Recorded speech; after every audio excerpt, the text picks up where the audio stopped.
Oh, wow. Did anyone else hear that? There was some kind of thing that told everyone that the meeting was being recorded. Yeah, that is a new feature. Yeah, they must have just pushed an update. And now the fucking video is going to start with me being bewildered about that. Okay, anyway, this is Misery Loves Company, a weekly social reading series hosted by miserytourism.com. Every Friday, we welcome outsider and transgressive authors to come and share their work with us. And we have a fucking packed roster tonight, and my mental health is tenuous, so this should be a lot of fun. First up is Sean. Hello. Hey, Sean. So you're going to be reading from your book, Cosmuseum. Did I get that right? Yes, it's not a real word, so you can pronounce it however you want. Good point. So just put a link to it in the chat, and the floor is all yours. Sweet. All right. So, so I'm going to be reading from Cosmuseum. It's coming out June early-ish. I was told the precise dates and then forgot them. I'm just going to be reading some sections from it. And the TLDR is that it's about a cosmically vast museum. Water from the museum fountains is soft as the river belly and cold as winter wind. A taste of that water yields images of pastures, meadows of bent grasses and yellow flowers, perfect white clouds slipping through the clearest sky, silence unbroken save for the gentle sounds of a running brook and the murmur of wind in the fields. The water is flavorless and pure. It shines like a crystal goblet held up to the sun. Subtle, its tingling touch creeps up the arm of anyone who sets their fingertips on its surface. The water brings smiles and laughter. It whispers and it soothes and it calms. If the museum is famous for anything, it is famous for the beauty of its fountains and the clear waters they contain. To acquire its fountains, the museum has hired a dim, cruel, ruthless, unscrupulous, obscene, lecherous, miserly, impious, backstabbing, uncultivated, dishonest, nefarious, two-faced, black-hearted, underhanded, misogynistic, sexless, soulless, sycophantic, sadomasochistic, son of a bitch fountain dealer who can break a person with nothing more than tedious haggling. His hands are smooth, and he owns 11 gold watches, 5 for each arm and 1 for his jacket. The fountain dealer wears a suit as soot black as his soul and a smooth silk tie stained with the blood of countless free people haggled to death. And he never carries more than a handful of pennies in his pockets, for pennies are all he needs after he shatters a seller's resolve. When he laughs like a pack of hyenas, it echoes through the halls, bringing smiles to the curators. We have acquired a new fountain. The fountain dealer towers above his prostrate victim and reaches into his pocket. Copper coins shower from his palm.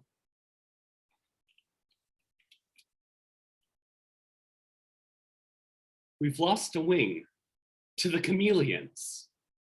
3 chambers adjacent to the petting zoo, those containing glass beads, medicine bottles, and Ukrainian percussion instruments, have been quarantined in an attempt to stall the reptilian expansion. A young intern, an idiot or lunatic or both, accidentally released the chameleons while attempting to feed them.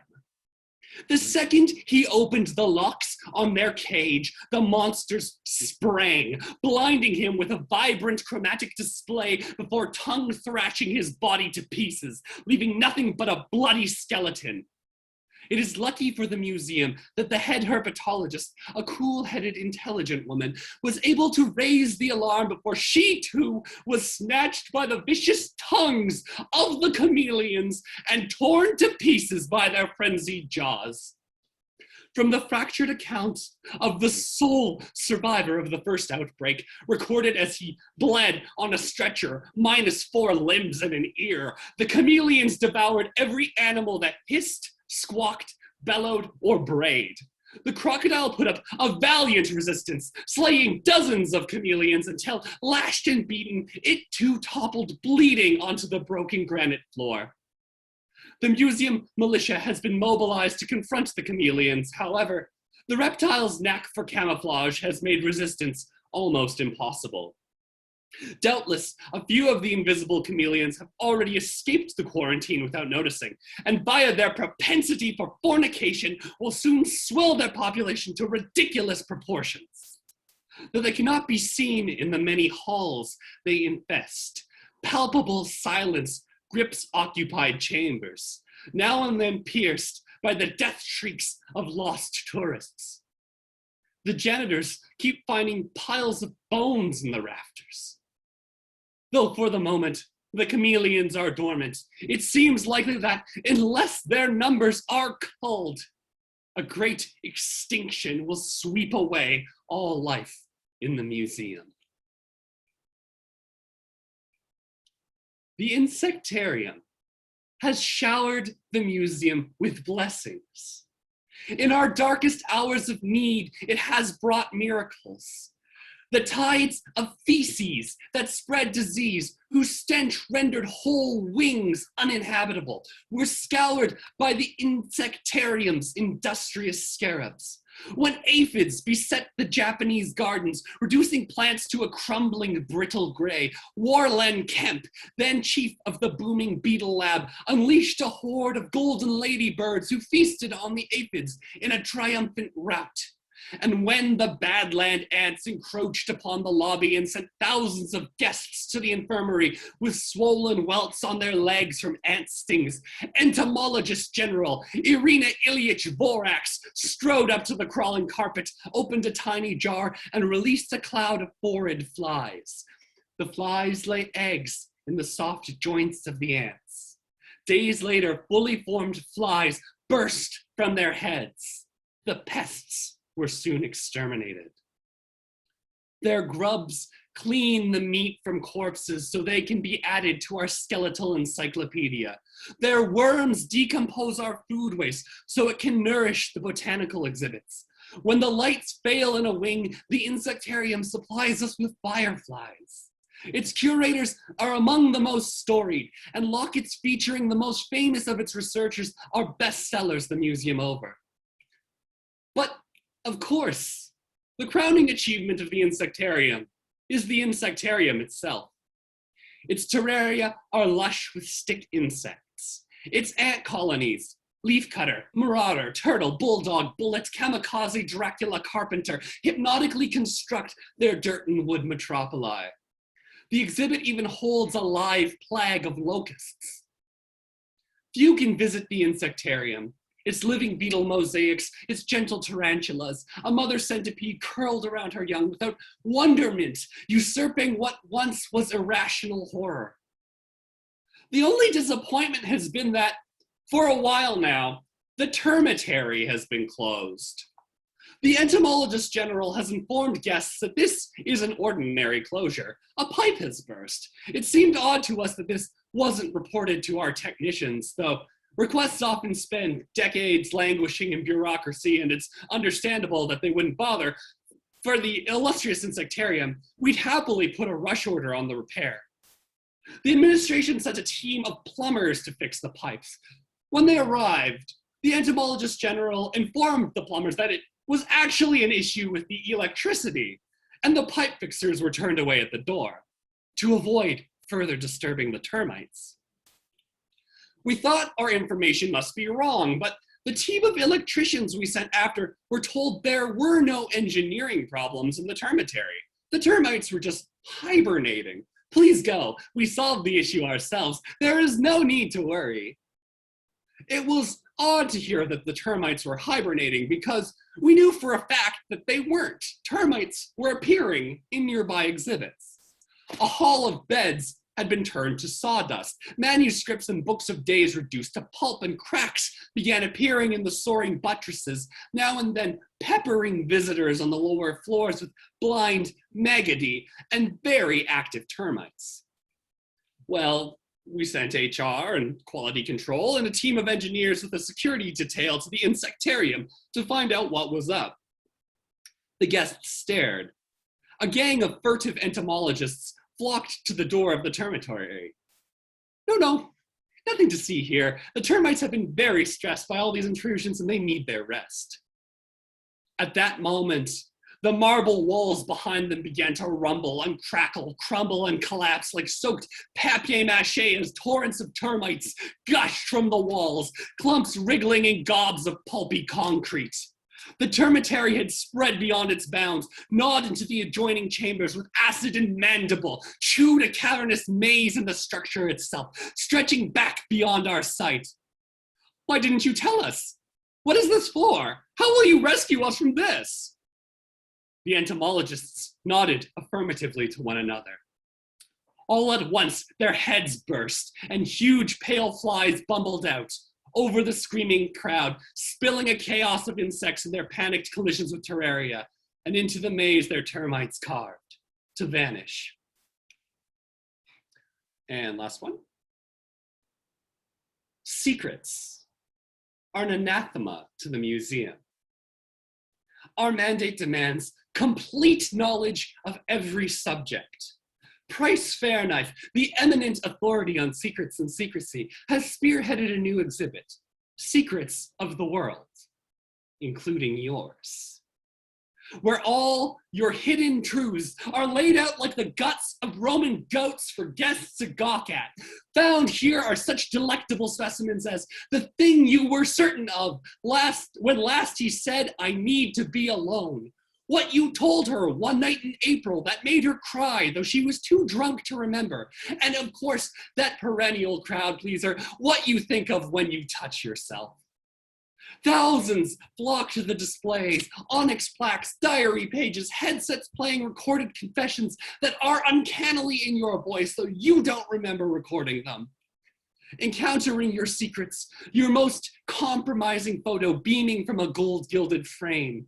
The crowd around you grows furtive, but it is not from suspicion of you.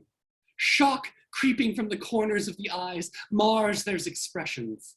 Whether they come to our institution alone as a couple, a school group, or a family, they find themselves dispersing through the wide galleries of this particularly massive exhibition, searching for the personal altar to their shame. Perhaps now you'll feel relief. Instead, staring at your entry, you feel a creeping unease. According to this script, you'd had too much gin that night in April under the paper lamps, but you could have sworn that you'd had too much sangria. And your feelings about what he said, that thing about needing to be alone, hadn't the two of you hashed that out over coffee at the cafe in the courtyard with the moss-covered cobblestones? And that picture from the Halloween party. You didn't attend that year, did you? Wasn't that the October you tore your palm on a jutting nail and missed the party because you were in hospital waiting for stitches? Yes, because that was the year Elaine proposed, and you wrote a poem about the feeling of her hand pressing your stitches, the only thing you ever published. But now, you're not so sure. Here are secrets, a stolen chemise, a muttered remark, a blowjob in an office closet, all under your name with the booming authority of the museum behind them. And yet, until you laid eyes on this exhibit, you can't really say you remembered having done or thought or felt any of this. You'd cry slander, but of course the governing logic of the museum dictates that these must be your secrets. Who else's could they be? And for the rest of the afternoon till late past midnight, you'll rack your brain, probing memory like a loose tooth, unable for the life of you to tell. Thank you. Wow, holy shit. That that was easily one of the most passionate deliveries that we've had. And that I'm really eager to hear more of your book because like there's such a richness in some of the details that you included there. And like the centipede mother was such a like a wonderfully like conceived detail because like you take something that we usually like we instinctively like there's almost like a genetic visceral response that you have to insects, right, of revulsion, and you turn it into this like beautiful image of motherhood, and there's so much of that. There are so many rich wonderful details. So thank you so much for reading, Sean, and thank you for the incredibly passionate delivery, and also your cat are really appreciating it. Oh yeah, Seb hit his zoomies as soon as I started going, didn't he? But no, thank you so much for reading, Sean, and we'll be on the lookout for your book. Blick, you're up next.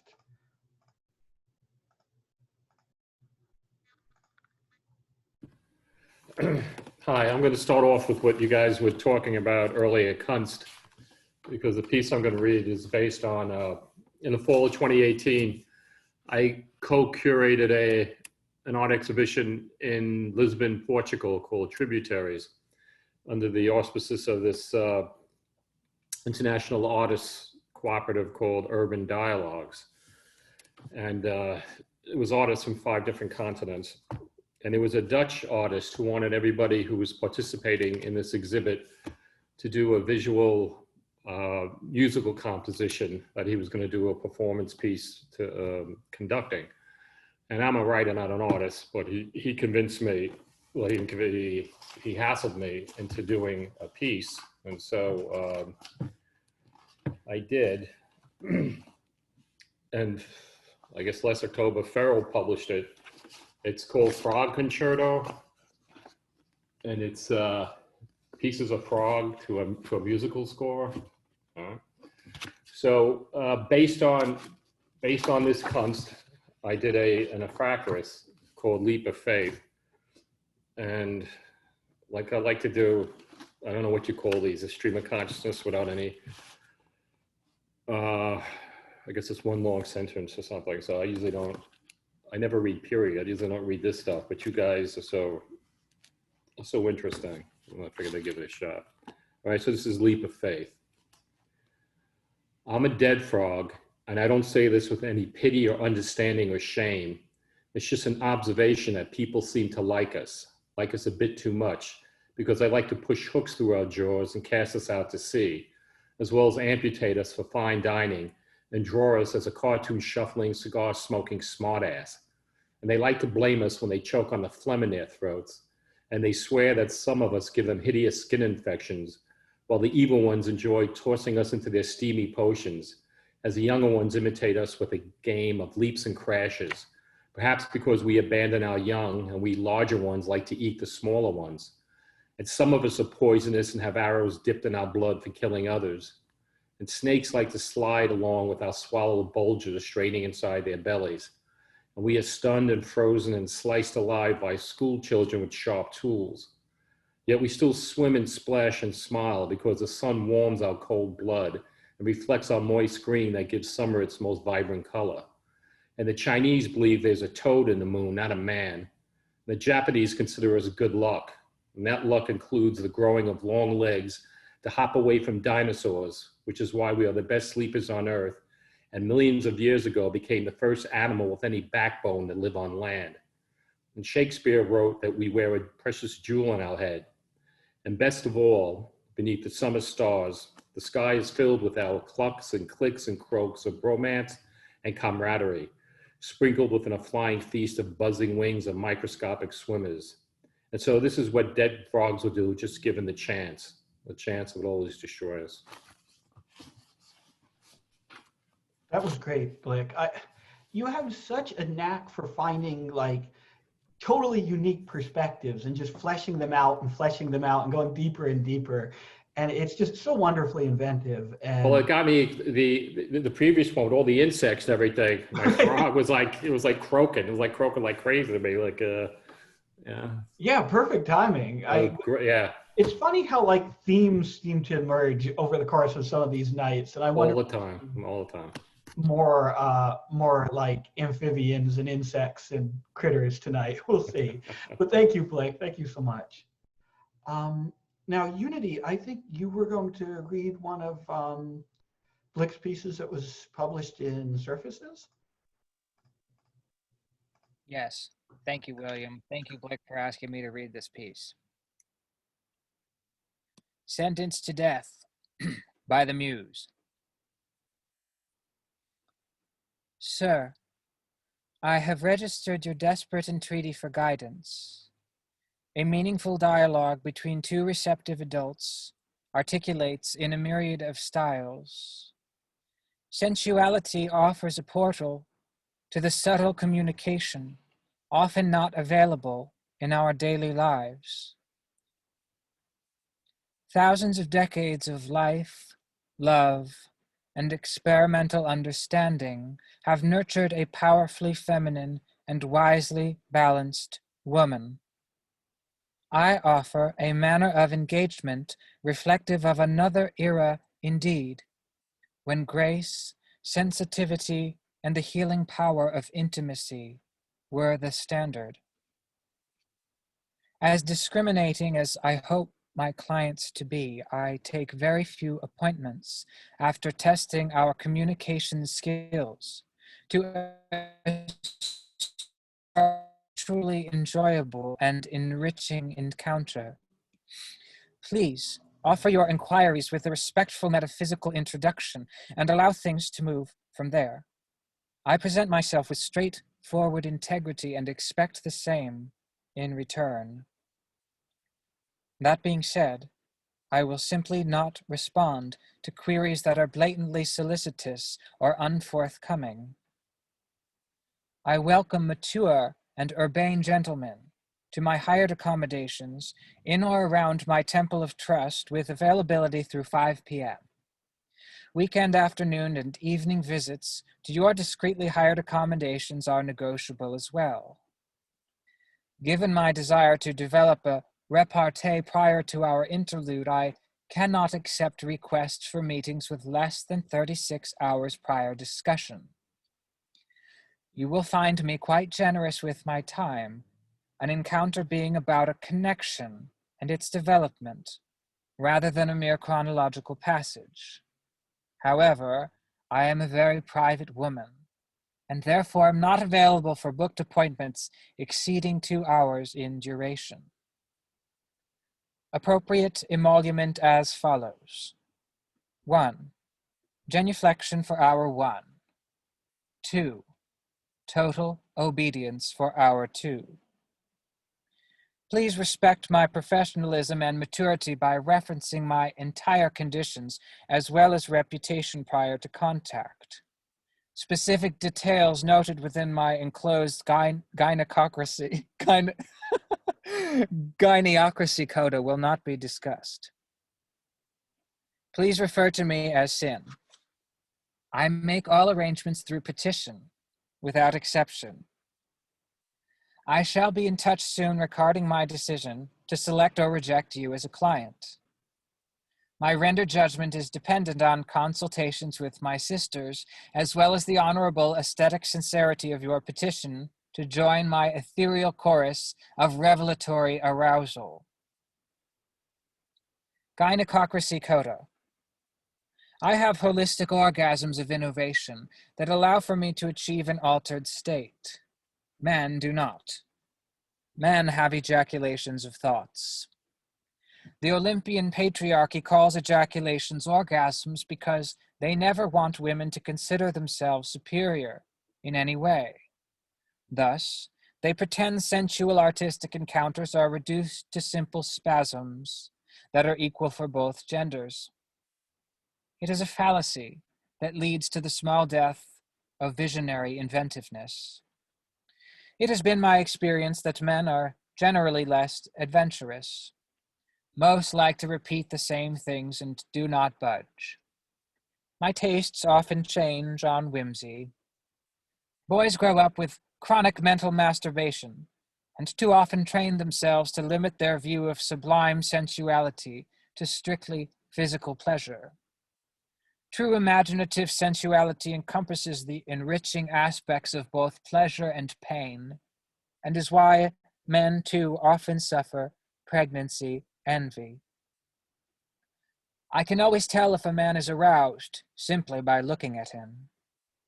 My response isn't obvious, thus I can make a man work harder to prove his pure passion by feigning a lack of desire, so he puts more effort into pleasing me. His testosterone will poison his ego if he thinks he is not as desirable or cannot please. One of my greatest excitements is when I can sense a man's intense desire for me. That is a visual, intellectual, emotional power I can choose to withhold until he consummates his desire with an exquisite display of heartfelt, imaginative curiosity and discipline. Supplicant rejected due to salacious intent. That was fantastic. You have so much range, Unity. Like in your deliveries, you have such a wide range of styles that you're able to pull off, and it's really fucking remarkable. And as usual, Blick has created a character here that's phenomenal and really inventive and deep. So that was great. Thank you, both of you.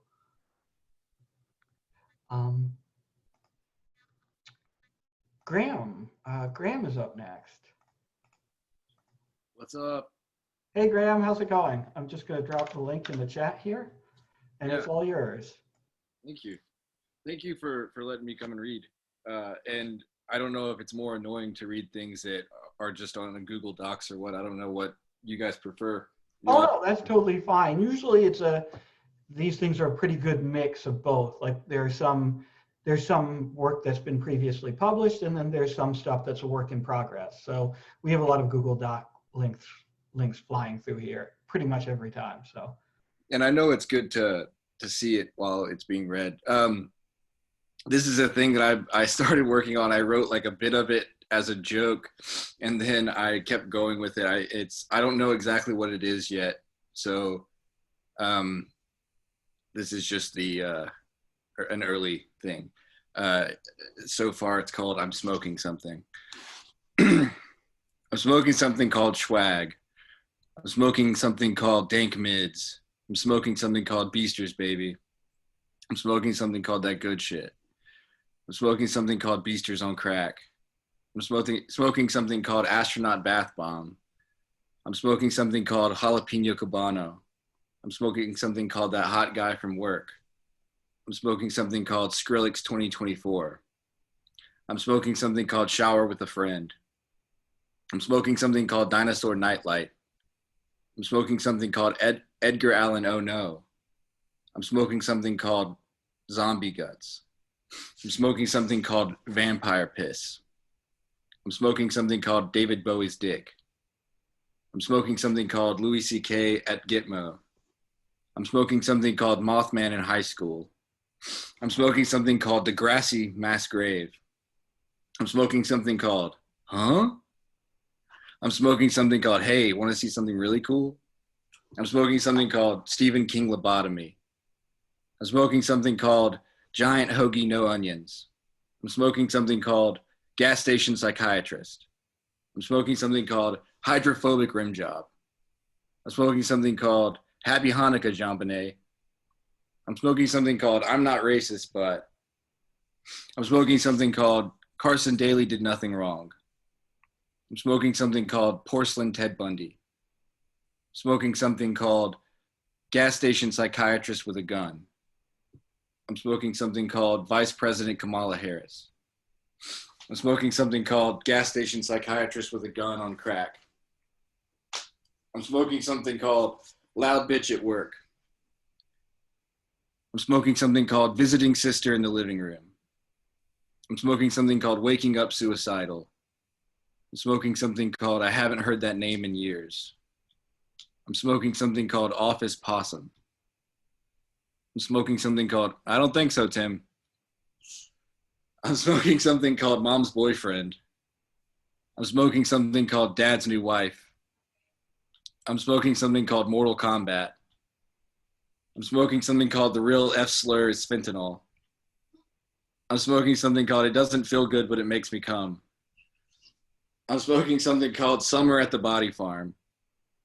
I'm smoking something called At a Certain Point, No One Will Forgive You.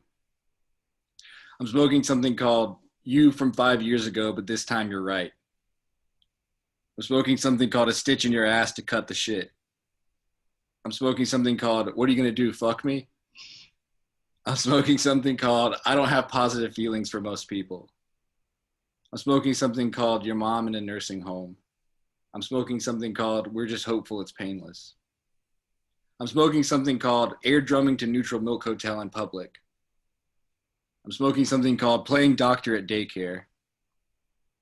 I'm smoking something called Kissing Your Stepdad on the Lips. I'm smoking something called Afraid to Leave the House. I'm smoking something called Craigslist Hotel Massage. I'm smoking something called Anonymous Pump and Dump. I'm smoking something called M for M CarPlay. I'm smoking something called A Couple Bros Just Wrestling. I'm smoking something called Other People Podcast. I'm smoking something called Person with a Gun. I'm smoking something called Person with a Gun on Crack. I'm smoking something called Person with a Gun on Crack at the Wawa. I'm smoking something called Person with a Gun on Crack at the Wawa for real this time. I'm smoking something called Witch Piss the Novel. I'm smoking something called Can I Borrow Your Albuterol? I'm smoking something called Blink-182. I'm smoking something called What We Talk About When We Talk About Subway Jared. I'm smoking something called Stephen Paddock Wasn't a Lone Wolf. I'm smoking something called Timothy McVeigh Wasn't Either. I'm smoking something called Ted Kaczynski Has Some Interesting Ideas. I'm smoking something called I Hope Michelle Carter Finds Love. I'm smoking something called Win Every Fight. I'm smoking something called Piss But Don't Want to Talk About It. I'm smoking something called No, I'm Fine. I'm smoking something called I'm Just Tired. I'm smoking something called Actually, You Know What? I'm smoking something called Just Resting My Eyes. I'm smoking something called My First Girlfriend. I'm smoking something called My First Girlfriend Sometimes Smelled Like Ravioli. I'm smoking something called I Accidentally Farted Once While My First Girlfriend Gave Me Head. I'm smoking something called My First Girlfriend Cheated on Me with an adult mall goth. I'm smoking something called She Did It for Free Weed. I'm smoking something called I'm Smoking What She's Smoking. I'm smoking something called Get It Girl, Do You, I guess. I'm smoking something called I Have Low T. I'm smoking something called I Should Stop Watching Porn. I'm smoking something called Fat Ass Teens. I'm smoking something called Amateur MILF. I'm smoking something called DP Gangbang. I'm smoking something called Cream Pie Compilation. I'm smoking something called Bi Cuckold. I'm smoking something called Jacking Off in the Bathroom Before Work. I'm smoking something called Jacking Off in the Bathroom at Work. I'm smoking something called Would I Be Better Off Alone and Sexless? I'm smoking something called Am I Asexual If I'm Still Addicted to Porn? I'm smoking something called Taking Vitamins to Feel More Masculine. I'm smoking something called Being Chill is Overrated. I'm smoking something called I Should Do Some Push-Ups. I'm smoking something called I Should Quit My Job. I'm smoking something called I Should Literally Kill My Boss. That's how I'll win. That's called being a man. That's an emotion I'm comfortable with. I have more testosterone than anyone who doesn't understand that emotion, and I'll kill them too, and I'll win that too. I'm smoking something called No One Should Exist Anywhere Near Me. I'm smoking something called I'm Angry and I Can't Articulate Why. I'm smoking something called Who Am I Mad At For Real? I'm smoking something called I Hate How Everyone Expresses Themselves Except Me. I'm smoking something called I Hate How I Express Myself Too. I'm smoking something called Look at Me. I'm smoking something called Leave Me the Fuck Alone. I don't feel like keeping the conversation going. I want to make a meal for myself. I want to drive to Taco Bell. I want to call a stranger and do whatever they tell me. I want to make someone happy. I want to make the right decision. Fuck everyone else but me. That's the story. I'm smoking something called quitting my bullshit job and immediately starting another bullshit job. I'm smoking something called I like to write nostalgic and heart-wrenching things because my thoughts trend toward the nostalgic and heart-wrenching because of various things I'm smoking or have smoked in the past. I'm smoking something called I Remember. I'm smoking something called Auto Portrait. I'm smoking something called Live Blog. I'm smoking something called One Boy's Day. I'm smoking something called Towel In with a Gun. Imagine that. Smoke on that, if you will. I'm smoking something called When I Go to Work, I Feel Depressed. I'm smoking something called When I Leave Work, I Feel Less Depressed. I'm smoking something called By the Time I'm Home, I Feel Fully Depressed Again. I'm smoking something called The Thought of Cooking Dinner Makes Me Want to Sleep a Full Day. I'm smoking something called I Want to Quit My Job and Sleep for 3 full days. It's called Vacation. All the millionaires are doing it.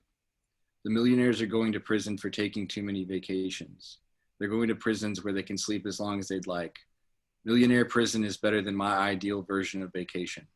I'm smoking something called I Want to Go to Millionaire Prison. I'm smoking something called I Can't Feel the Liquor because I'm too high tea.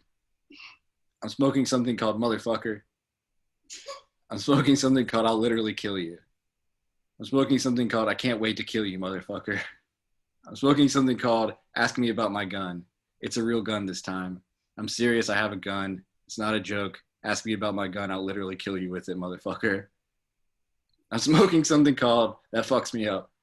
I'm smoking something that ruins my body. I'm smoking something that kills me slowly until it kills me quick.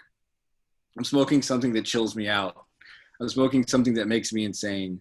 I'm smoking something that people laugh about.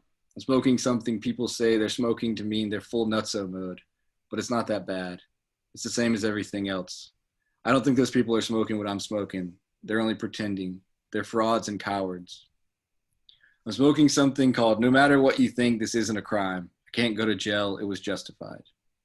I'm smoking something called I Have No Time and It's Moving Faster. I'm smoking something called Everyday Domesticity Steals My Soul. I want to express exactly what I'm smoking, but sometimes I can only express partially what I'm smoking due to rhetoric and diction. I'm smoking something called Rhetoric and Diction. I'm smoking something called My Dick and Balls. I'm smoking something called Cheesy Does It. I'm smoking something called Creepy Does It. I'm smoking something called Creamy Does It. I'm smoking something called Crazy Does It. I'm smoking something called Thursday Does It. I'm smoking something called Cece's Pizza Buffet. I'm smoking something called Breadsticks with marinara sauce. I'm smoking something called Get the Fuck Out of Here Dessert Pizza with your sweet ass. I don't fuck with sweets, unless we're talking about Snickers and Sour Patch Kids and some other sweets I fuck with. Sometimes I smoke something so hard it makes me not give a shit about who or what I fuck with. I'm smoking something called I Fuck With That. I'm smoking something called Generic Allergy Medicine. I'm smoking something called Vegan MDMA. I'm smoking something called Cruelty-Free Euthanasia.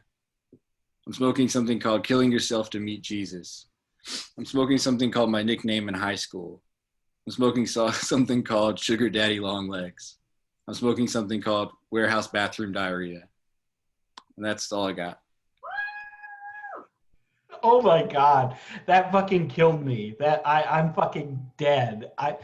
You can probably hear it in my voice, but I laughed myself hoarse throughout. There's so many beautiful lines, and and in spite of the fact that it's pretty long, like it kept surprising me, even in form. Like you start to think, okay, yeah, I get the joke, and then the joke transforms, and then you're like, oh, I got the joke, and then it changes again and again, and that really, I don't know, it builds momentum. It's fucking hilarious. I loved it. Thank you. Thanks Do you have a home for this yet? No, I don't know. I've just been putting it in my phone. I don't know. I can't. It would be an abuse of my. It would be a conflict of interest for me as the moderator of this and as the editor of Misery Tourism to suggest that you submit it to Misery Tourism. But should you decide to submit it to Misery Tourism, who said that? Who the fuck said that? We lost all our integrity. All right, yeah, I like that. Yeah, I'll keep working on it. And I'll send you what I get. Yeah, definitely. And I mean, if you decide to send it elsewhere, don't sweat it. But I fucking loved it. So if you do decide to send it our way, we'd be honored. Hell yeah. Yeah, thanks. I just want to add one thing there. Sure. Like, I love the format shifts when you dropped the "I'm smoking something" in front of every couple of words, and I love the way that you peppered in the serious, dark lines.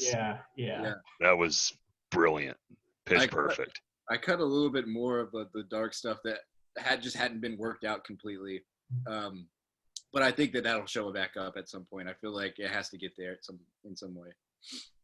Yeah. It was fucking phenomenal. Thank you so much, Graham. Thank you. Next up is Jesse. Oh man, I have to go after that. Sorry, Jesse. That's rough. That was really good. It was hypnotic. All right. This is called Clock.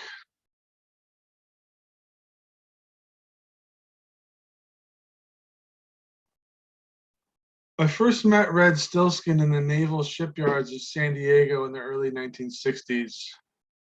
We were driving trucks up and down in the yards, collecting scrap metal and propellers. We also drove off a fair number of vagrants and hobos. Once our work there was done, we kept in touch as we traveled around California.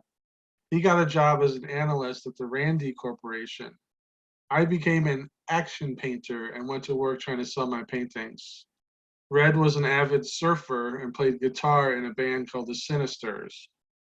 He was known for having great chops before he lost both his hands. He also wrote songs and actually penned a few releases under a false name, which he would never divulge, no matter how hard I tried to get him to tell me. His relationship with the beatnik circles we both moved in at the time was more than a little ambivalent. He retained some of the military man's distrust of countercultural types, even as he partook of their wine, women, and song. I once watched him beat a man near to death in a parking lot in Redondo Beach because the man had shat on Red Stillskin's 1963 Chrysler Turbine's windshield as a revenge tactic because Red had cut in on him when trying to catch some waves. I stood back and watched the whole thing from the initial altercation in the water to the sight of the man squatting on the hood with his trunks around his ankles to the bloody fisticuffs in the parking lot. It was a savage beating. Nobody took a dump on Red's car and walked away from it. I did nothing either to help Red attack the man or to protect him. He was taken to the hospital in a near comatose state. I was a Maynard G. Krebs lookalike in a black turtleneck. I had the requisite bongo drums, which Red would sometimes forcefully grab out of my hands at house parties like a gorilla. But Red could spout hippy-dippy Rod McEwen-esque love is in the air gibberish with the best of us. As I say, he had a contract writing songs with Capitol Records. Along with his producer, Virgil Virgule, who was without fail always in Ray-Bans and a mohair jacket, Red came up with a surefire system for writing effective, lucrative love songs. Love songs were Red's specialty. We'd be driving around Long Beach in the same beshitted Chrysler with our dates, listening to the radio, and he'd turn it up and say cryptic things like, "That's a good 12 o'clock," or, "As far as that song goes, I've heard better 8 o'clock in my sleep," or, "She gives good 6 o'clock." It was odd. The hour of the day had some special significance to him and Virgil, and he'd hear them on the phone all the time speaking in this chronological code. I was puzzled until one day at the Redondo break wall he explained it to me. Red, using the tip of his red surfboard, drew a large circle and then with his big toe made 12 dashes at all the hours, then wrote the numbers 12, 3, 6, and 9 at the appropriate places. He made me stand at 6 o'clock.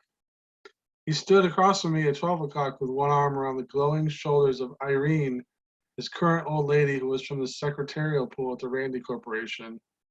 She was in a black polka dot bikini and wore around her neck a large silver ankh which poked out of her epic cleavage.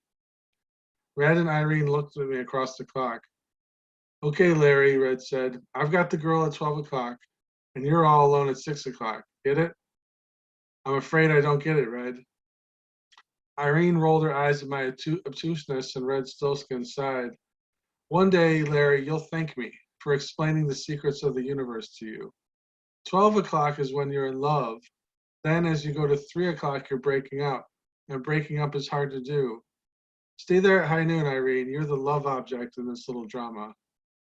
Red walked a quarter of the way around the circle at 3 o'clock. He looked at Irene with some theatricality and said, I heard it through the grapevine, not much longer would you be mine. 96 tears, too many teardrops for one heart to be crying. You've lost that loving feeling, now it's gone, gone, gone. The Supremes, my world is empty without you. Now I'm falling off the wheel of fortune, down into the hell of 6 o'clock loneliness where you dwell, Larry. Now he stood beside me, the surfboard towered over me. I'm caught in a trap, Larry, I can't walk out. I'm lonely, cut off from my girl, from any girl. I'm in a position of an exact antithesis from the unity I once had. This pit of loneliness, of striving for love, is where some of the best love songs are written. The Sufis wrote all their best love poems about the absent love object, which to them was Allah. Petrarchan sonnets, it's all the same. They're written at a position of separation at 6 o'clock. Red then walked around the circle to 9 o'clock. Roy Orbison, Pretty Woman, Gene Chandler, that girl, I'm going to make her mine if it takes all night. Can you dig it? Can you dig it? Now I'm finding that girl again, or a new one. I'm escaping from the hell of those lonely nights where you, Larry, reside. These songs are all about the excitement, the pursuit. It's hard work to scramble back on top of the clock again, on top of the wheel of fortune. Better to never fall off. Now he was standing with Irene, the secretary, again. She was gazing with numb adoration at Red, the mystical surfer stud, who continued with his lecture. Every love song you hear on the radio can be placed somewhere on this circuit around the Wheel of Fortune. 12 o'clock is when you got that steady love. 3 o'clock is when you're falling out with your old lady. 6 o'clock is the lonely time. 9 o'clock is when you're getting your love light back online. Virgil taught me all this at the high, grand, esoteric temple of the Gnostic Fortunates in Santa Monica. These mysteries are high-powered stuff, gleaned from hours of study in the temple's secret library, which Irene here was kind enough to loan Virgil and I the key to. She's one of 16 Vestal virgins who keeps watch over the place. Red kicked sand over the mystical diagram. I hung around like an old Cracker Jack toy while Red went surfing and Irene watched. I walked up the beach thinking about the clock code. I wasn't a songwriter, but I thought about how to put this knowledge to use for me. I was determined. I had been at 6 o'clock for a long time. I went and got a beer at the Red Pelican, a touristy junkie kind of place right near the beach, and I tried out the jukebox.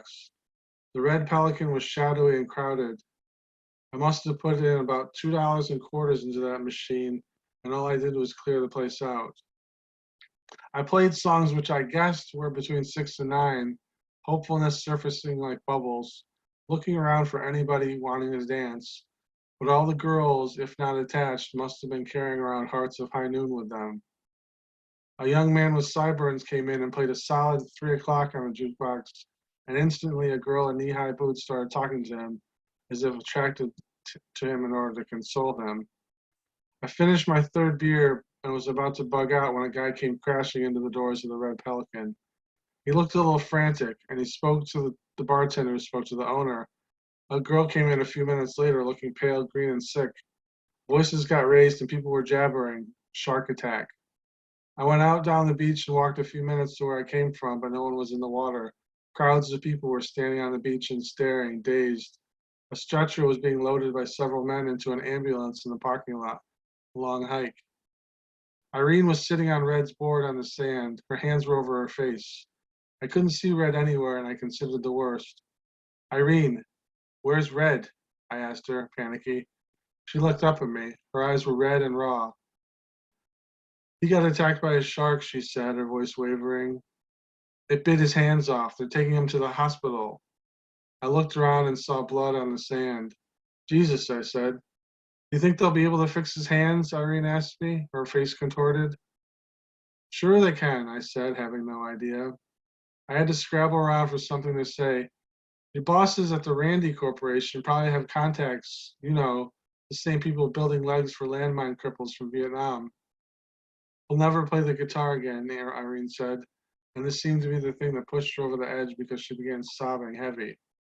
Another girl on the beach, a redhead in a yellow bikini, crouched down next to Irene and put her arm around her quaking shoulders. It was true. He never played the guitar again. I visited him later in the rehab place and they were fitting him with those prosthetic hook hands that looked like something 007 would have to face. He wrote a few lyrics by dictation, but they always seemed to be for some part of the clock face where there wasn't a market. It was as if the record company guys could tell, even without laying eyes on him, that he was maimed. Virgil disappeared like a scarf in a magician's routine. I saw Irene around town, but she was with some other guy, a real sharp character. She was holding hands with him. That was fucking awesome. Thank you. That was riveting, honestly. You have a very wonderfully intricate way to the way that you write prose. I don't even really know how to describe it, but it's mellow, but it's propulsive at the same time. Like at no point does it feel like you're being, there's some stories and there's some writing where you feel like you're being dragged kind of by your hair across the plot, right? And that's often like pretty unpleasant. And then there's writing where it's like really like you're just like in it and it's just slowly kind of unfurling. And yours is like facet, like in this perfect sweet spot in the middle where you never feel like there's a lack of momentum, but you also never feel like you're being dragged across like a bunch of plot contrivances. And the shit with the like clock face metaphor for songwriting about love, that was fucking inspired. That was perfect. So anyway, I really enjoyed it. That's what I'm saying, Jesse. Thank you so much for sharing. Thank you for letting me read here. I'm honored. Thank you very much. Thank you. Up next, Daniel.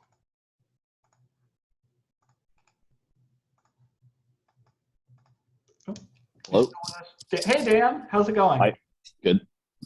I was listening to that. I'm like processing them. There's a movie that was based on a Pynchon novel, I think, that came out recently. Inherent Vice. Yeah. I got those kind of like that same energy, right? Like where it's, yeah, like what you're saying about being dragged. But I'll start. Yeah, absolutely.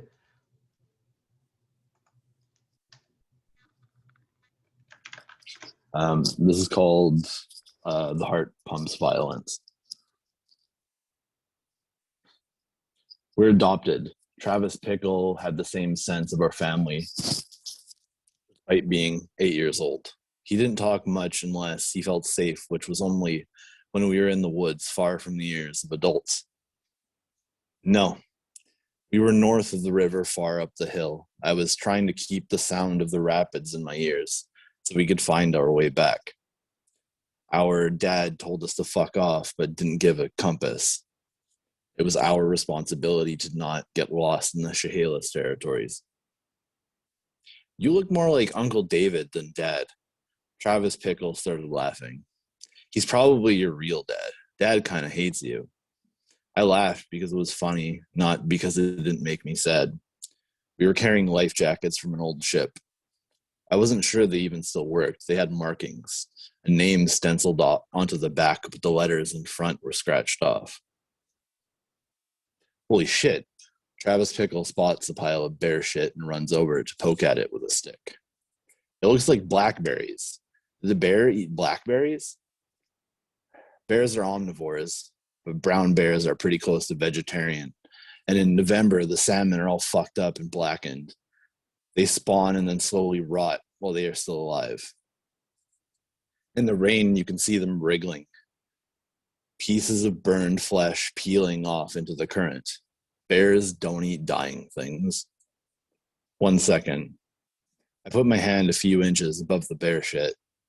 Are you gonna taste it?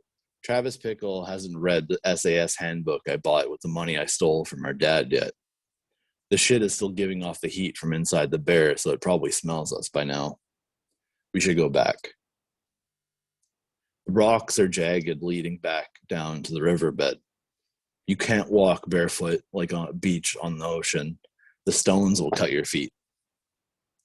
It's getting dark and it's getting gray, and I can smell the rain coming. I trace the path through the shallowest part of the rapids and watch Travis Pickle to make sure he doesn't fall in and get carried into the bend of the river with a blockage of tangled branches and trees that lured beavers to build a dam in the center. At our camp, there's a fire smoldering in the rocks, empties piled up and burned. The light is almost out, and the tent is grumbling. My dad's friend, Ludger, is smoking a cigarette in the camp chair, reading a book with a faded cover. "Find any bears?" he says in a hushed voice.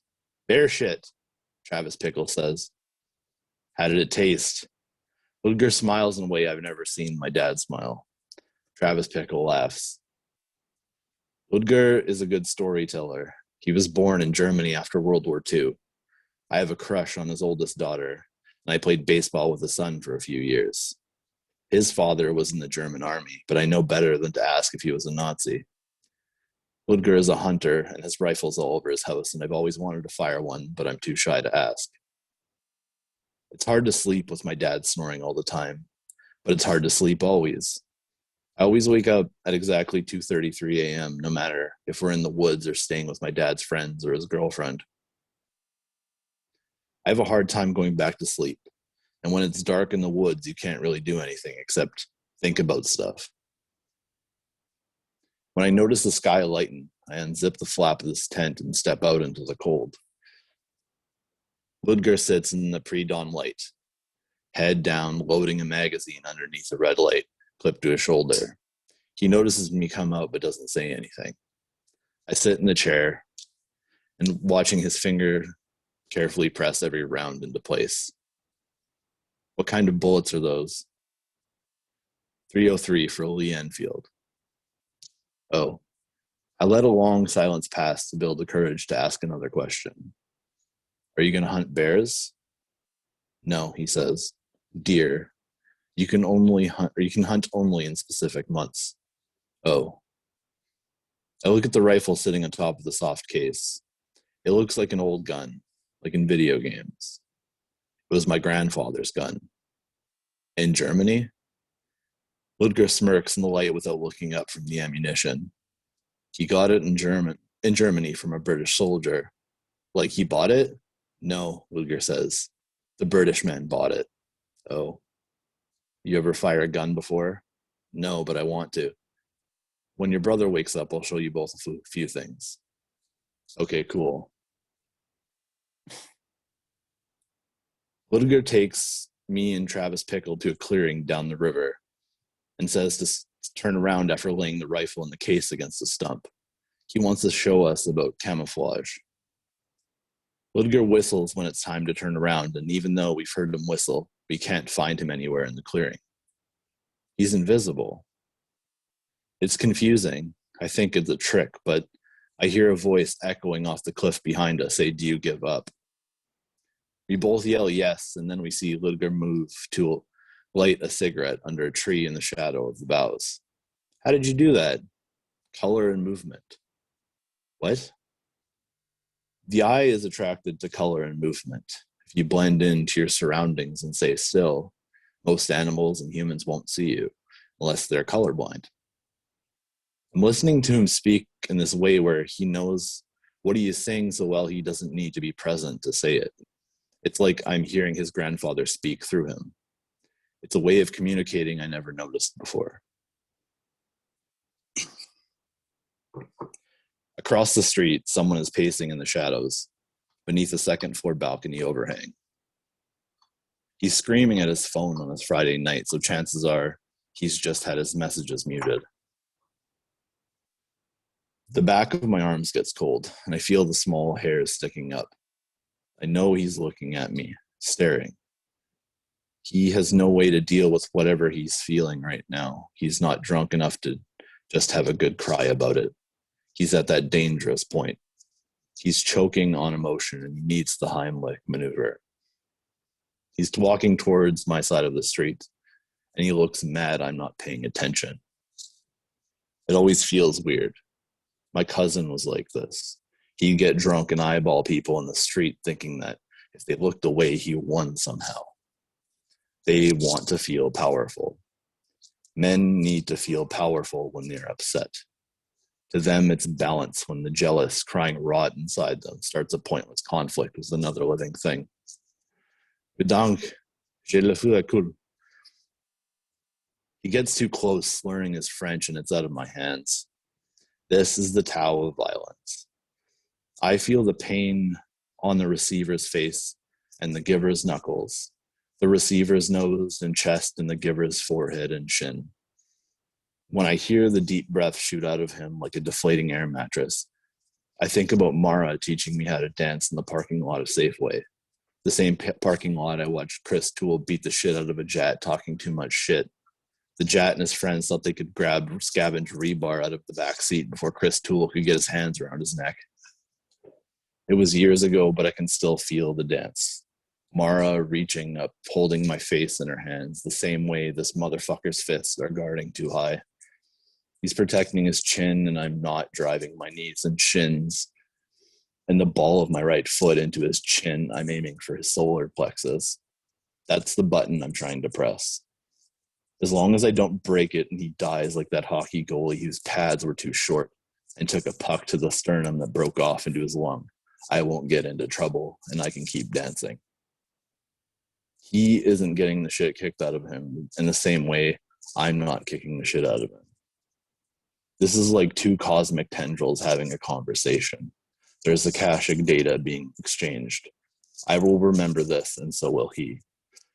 It's a way of communicating I've never noticed before.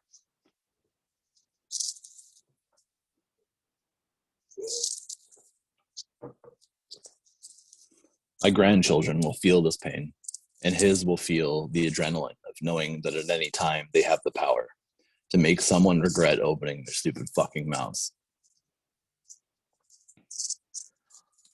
There's this presence inside my head 24/7, but it's silent most of the time. When I get pushed into myself doing dishes or anything else not requiring presence, it starts up. This voice inside will always present a choice, forward or die. It's not even real yet. I still believe everything it says. It tells me to go places. It tells me to read certain things. The document in my email has the Prince mark, the intentional, accidental misspellings that scare off smart people that the less savvy don't notice. But I'm noticing some stranger language. Some words alternate caps. Some morphemes are capitalized and others aren't. My ex got creeped out that I paid attention to my spam folder, but she's not here anymore. I was watching shaky cam footage from the Afghan invasion, like the Kaza videos where a motherfucker chokes on a bullet in his lung. The quality is artifact as shit, and the black-red bile pooling in the rocks beneath him doesn't even look like blood. It probably isn't. It's static feedback. Gray snow on the television set. None of this is real. The poppies in the background are. My grandfather's certificate has poppies on it. The heroin that grew out of the dead. It wasn't a metaphor in World War I, but now it's a metaphor and not at the same time. The first and last time I had opium was in an East Van basement with the Crusties. They made tea because there wasn't enough to share if we smoked it. I saw why people did it. I was the only person in the damp March basement without some kind of carving scars. The squat still smelled like fried cum, don't ask, from the week before. But it was a safe place. No one fought. They had courage to be sad. They had the courage to not make their sadness anyone else's problems. We drank our great-grandfather's ashes and sank into the underworld that only exists beneath yellowed mattresses pulled out of alleys and floors covered with stale cat litter. Wow, that was beautiful, Daniel. I love your work gets like so deep under the surface of things in such like such a beautiful way, and I really love that piece. I love the bought it line and the like subtle little twist there, you know, and meaning that communicates so much. And I don't know, it just, like, there's a lot of literature that's like a meditation on violence and why we commit violence. And I can't think of many that are as like just sort of thoughtful and bittersweet in the way this one is. Usually like the adrenaline is pumped up to like 10 million and it's about the act of violence itself and not about like the restraint that it takes, you know, to not engage in violence. And this one really delivers, you know, on that point. It's kind of the old thing where people think that have this either fear or this kind of obsession with violence until they experience it, and then it shifts. Where growing up in like a very bad, violent place, like neighborhood, nowhere near as like other places in the world, but still, it's one of those things you notice, like the people who love getting into conflict and then the people who are so afraid of it. Yeah. And both of them are kind of, they're on, because you know these people later on in life like start blowing up because of this anger inside them of not being able to express it. And right. Yeah. Oh, that was wonderful, Dan. Thank you so much. Thanks for having me again. Yeah, absolutely. Gian, is Gian with us? And I hope I'm pronouncing that right. Gianluca? If not, we can skip him. Yeah, that is I. That is I. Sorry, that's was me. Sorry. Was I mispronouncing it? No, that's cool. Okay. Thank you, man. Sure. Yeah, I can hear you clearly. Can you? I'm sorry? Yep, loud and clear. All right, sick. Okay, so I'll just get the stuff up. Sorry. Yes, let's get that. Yes. Okay. So, yeah, I guess first things I'm gonna read is this Substack article I posted, yeah, it's called AGR Millennial Pop New Sincerity Movement: The Futility of Syncretic Politics, Southland Tales, the Value of Contrarianism, Waifu Density, and the Falsity of Reconstruction as a Linear Narrative.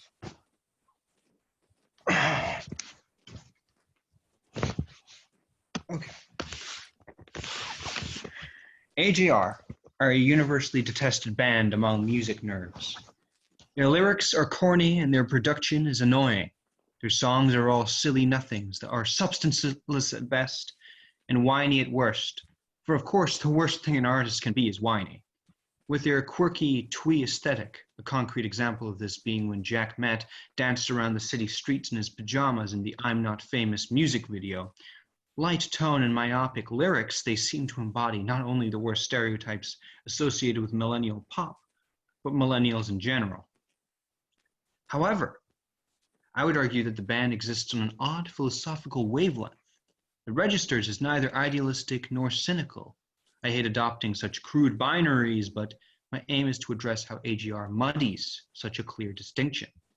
Now, there are tons of works that blend comedy and drama, idealism and cynicism, but they are ultimately still working within that paradigm.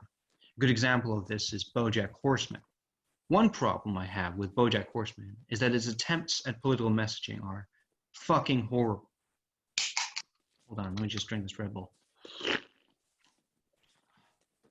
Okay. Now, I have no issue with political messaging being jarring or halting the flow of the plot. I don't like plot. Plot should be distorted, halted, and fucked with. The problem is that while Bojack Horseman is absolutely good at dealing with psychological complexity, and sometimes even moral complexity, and cannot show that same sensitivity when it comes to politics. Now, I'm not saying that it should be more balanced. Being arbitrarily balanced is stupid. Some things are just bad. I would say I agree with most of the messages depicted in the show. The problem is that the show only deals in broad stereotypes. A good example of this is the character of Stephanie Stilton. From her running an obvious BuzzFeed parody to her believing crutch is an ableist term, she appears to be a parody of the well-intentioned liberal, which would again fit in with the series' themes of outcome being more important than intention. But there are problems with this. One, she is never particularly well-intentioned. She is plainly interested only in financial and social gain. You never get the sense that she believes in Girl Crush as a project. This means that the aforementioned connection to the wider moral thesis of the show is non-existent. This also means that she is a one-note political caricature straight out of a conservative newspaper comic. For a show that took a stance against cowardly centrism, these are exactly the kind of weak jabs you come up with when you don't know how to critique your own side. Another example of the series being politically dense is the gun control episode. The fact is that those who are against gun control absolutely want women to defend themselves with guns. It is one of their main arguments. While I don't believe that there are, while I don't doubt that there are misogynist pro-Second Amendment individuals, the show projects misogyny onto an idea that is entirely unrelated to such a social issue. Most Second Amendment advocates would find the idea of Diane defending herself wonderful. There was an argument made that the episode is a metaphor for a wider issue of the government disarming minorities such as the Black community, but in that case, why are you using one minority group as a metaphor for another? That simply muddies the message. Another is that the show occasionally presents scenarios that are less black and white than it seems to think. An example of this is the conflict in Herb and Bojack in the episode The Telescope. I promise I will stop talking. I know enough fucking conversations been around this show. I apologize. Herb has had his life ruined by Bojack, and Bojack comes back after years of not talking to him to apologize. Herb, however, rejects his apology because he suspects it has selfish motivations.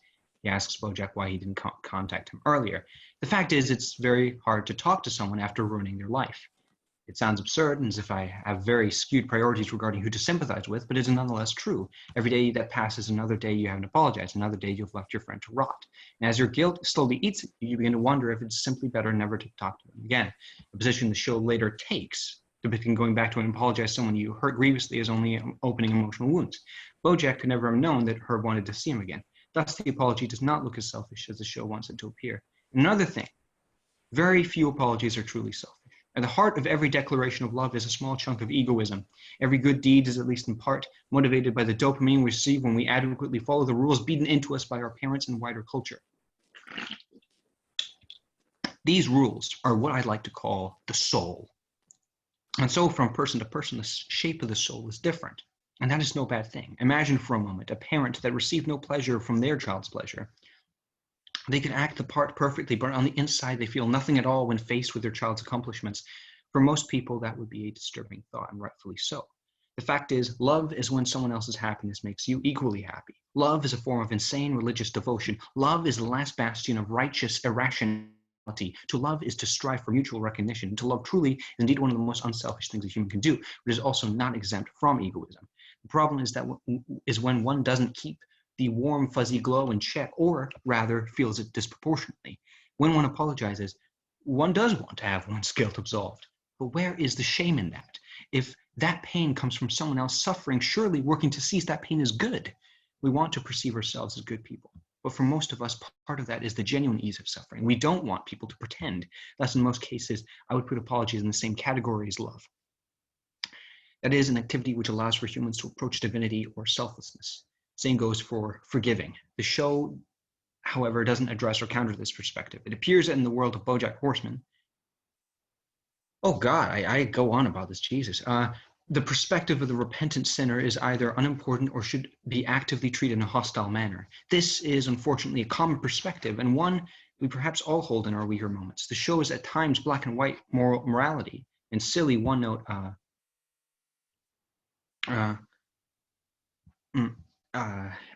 jokes clash with the aims of its serious psychological moral inquiry. That's not to say I don't love jarring tonal changes, clashes, or general tonal ambiguity. What I'm saying is that in the case of Bojack Horseman, it could do with being more curious or sensitive. My issues with the show come to a head with the scene in which Diane details her theories regarding normalization of media. She says that 24's graphic scenes of torture presented in a heroic light normalized torture. And Dancing Ellen made middle America less afraid of gay people. Both of these examples disturb me. People are not made to empathize with the plight of the marginalized via sensitive portrayals of the oppressed, but through shallow signifiers of being just like you. And people are so easily swayed that they will abandon previously held principles because it looked cool on TV. This is fundamentally an argument against treating the audience like adults. Well, it's true that those who need to hear the message that gays are just like you or I are not likely to see shows are not likely to see It shows it legitimizes such a perspective, but is a shallow, borderline contentious support based on not understanding, but finding a gay person funny or relatable any better? Art should work to foster genuine understanding and complicate hierarchies, even the hierarchies that underlie concepts we ourselves find agreeable. Sadly, as outlined above, one can find this ethos operating within the show itself. Back to AJR. Unlike Bojack Horseman, AJR are incredibly general when it comes to their politics.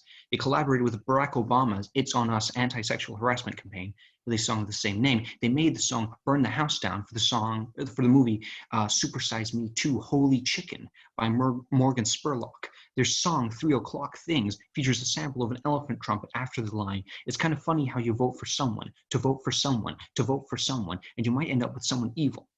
And this other choice lyric. It's all a bit cloudy, but there's one thing I know, that if you're fucking racist, then don't come to my show. There's also the line in Birthday Party where the baby narrator is confident that he will in his lifetime see a female president. When juxtaposed with the baby's other blissfully naive expectations regarding the life ahead, sends the message that an ideal world will indeed feature presidents. As you can see, the political sentiments are either vague or agreeable to the vast majority of people. However, things become more interesting when you account for the overall content of both Burn the House Down and 3 O'Clock Things. Both of these songs focus on the struggle of being political as an artist, be it the push and pull between respectability, money, and not alienating your audience, and in general, the conflict between making light, fluffy art and the impulse to make something serious and respected, and making a necessary statement or the struggle of knowing what to say in a complex world and not being a drag at social gatherings. In this context, the anti-racism statement at the end of 3 O'Clock Things is less a defiant cry against a group society has already decided are not worthy of consideration. To clarify, I agree with the consensus on that one. And more of a, well, at least we know for sure racism is bad, right, guys? Similarly, Burn the House Down is a line that is somewhat open to interpretation. Should I hang my head low? Should I bite my tongue? Or should I march with every stranger from Twitter to get shit done? That line could be read both as a genuine expression of confusion or an expression of regret over not being overtly political enough with their platform, or an expression of the fact that both options are equally painful and there is no easy way out for them. There is an inherent absurdity to the phrase march with every stranger from Twitter to get shit done, which indicates that the song may be taking aim at the dichotomy described above. However, the band's comments about the song and its association with a vaguely political movie such as Super Size Me 2, Holy Chicken, implies the opposite, and so the message of the song exists as a kind of quantum superposition.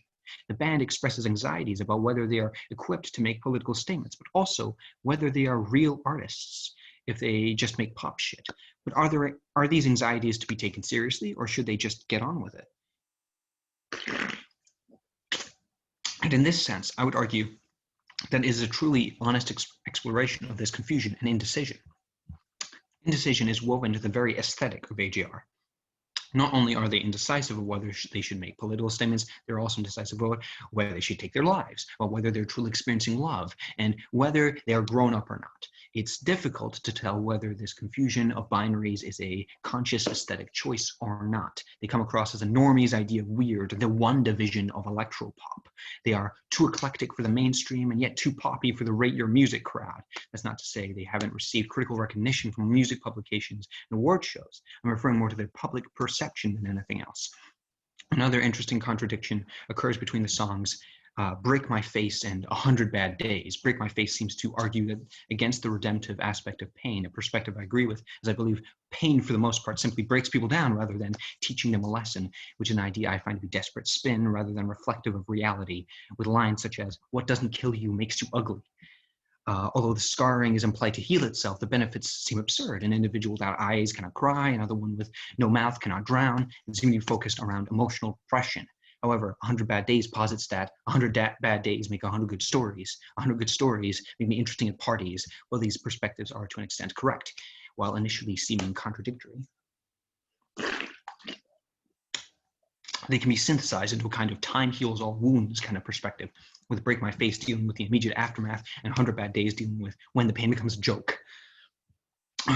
I'm not famous itself has a kind of contradiction within it, as the band was indeed fairly famous when they wrote it. The line, where my haters, I don't got them, I'm not famous, no, is especially ironic considering their wide hate-dom on the internet, with fewer of their albums, EPs, or singles cracking a 2.00 average on Rate Your Music, and the band being a regular target of critical bashing from figures such as Anthony Fantano. However, when you note that the members of AGR post pretty much exclusively about their music on social media, and not at all about their personal lives, political opinions, and it becomes clear that the song is less about being famous in terms of pure numbers, and more about the joys of not being in the public eye. The message becomes one to be a listener.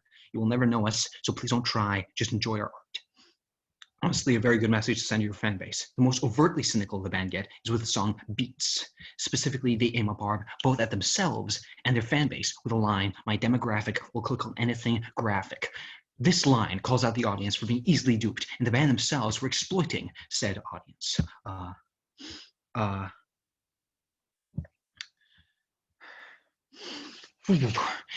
last line of the song, and every star that I used to mock was probably paid, am I the same, is also distinctly tragic, as it reflects the struggles of maintaining your principles when you do finally become successful. It is easy to mock those who accept product placement and sponsorship deals when one's not subject to the pressures unique to the successful and the natural desire to remain relevant and make the best use of said relevance. Not exactly a perspective one hears often, which is precisely what makes the song so valuable. Not that vaguely off-kilter lyrics set to bright music is a new or particularly deep idea, but AGR apparently take it to a whole new level. The reason I say apparently is because critics such as Anthony Fantano find the emotional ambiguity or jarring tonal combinations in AGR's music to be a negative rather than positive trait, with Fantano sarcastically describing Humpty Dumpty as so cheerily depressing, it totally does not give me this anxious sense of emotional dysphoria at all. It's like eating a fucking Jell-O mold with pieces of spicy Italian sausage suspended in it, which I like.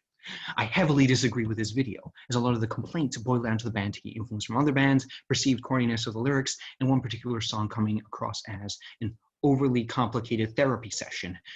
What else is art but that? He also addresses the band's tendency to write from a childish/child's perspective, but has no arguments as to why that's bad, apart from him finding it off-putting. Fantano's review of the album OK Orchestra can be found here.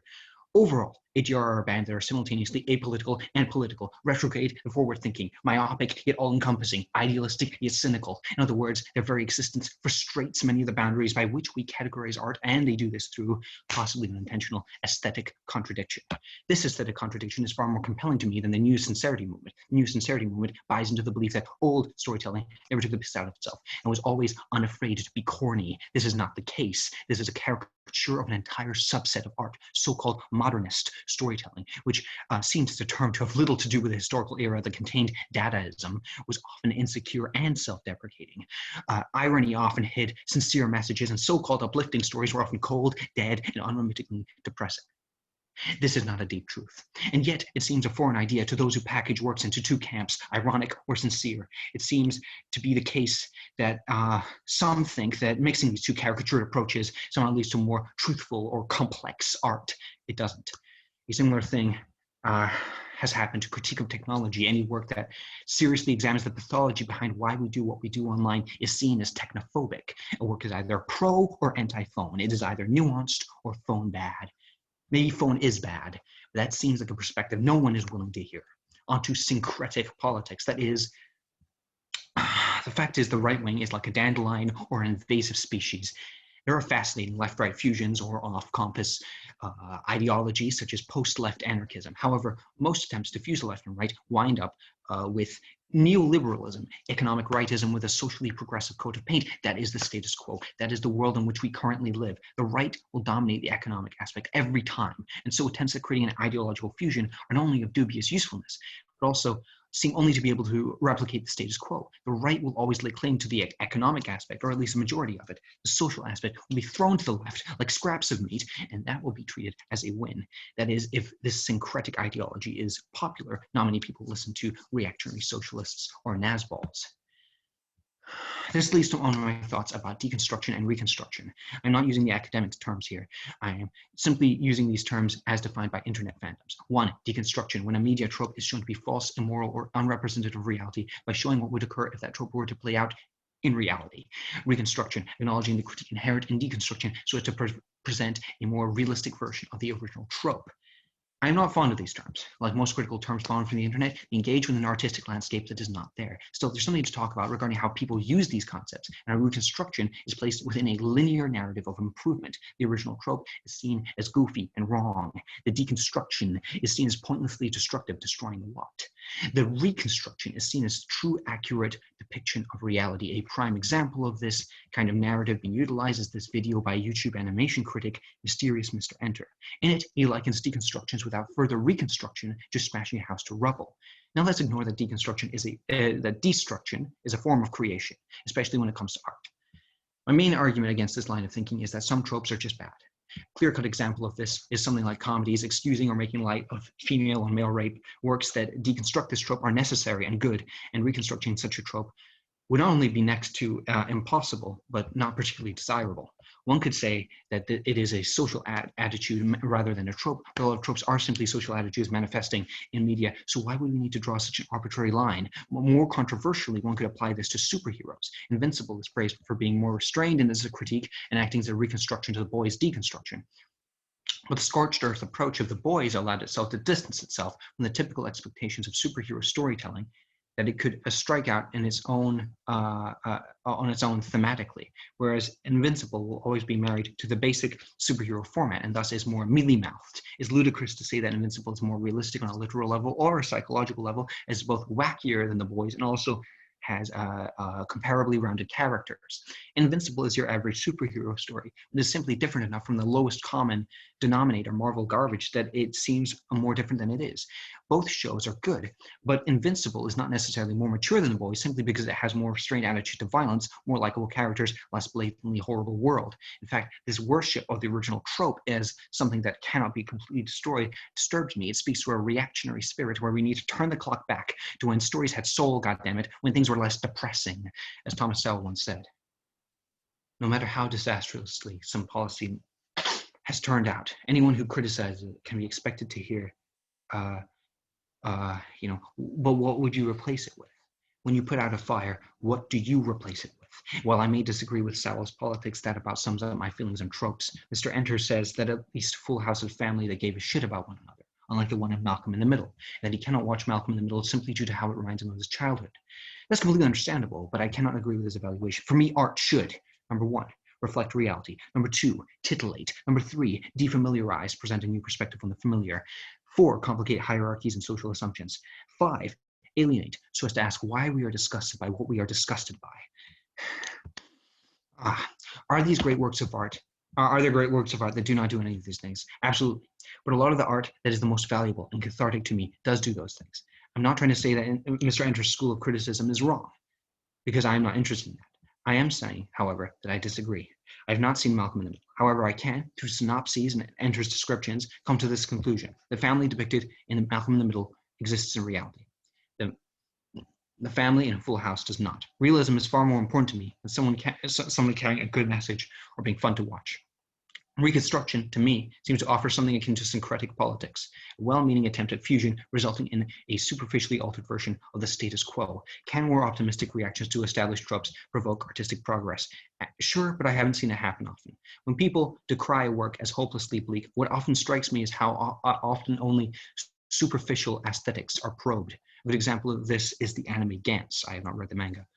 Sure, lots of people die pointlessly. Sure, a lot of the cast, including the main character, are assholes. Sure, there's a ton of gore and teenage angst. However, the story is about finding love in an ugly, nihilistic, punishing world. The main character becomes a better person. The Deuteronic agonist has a little brother to take care of that he loves dearly.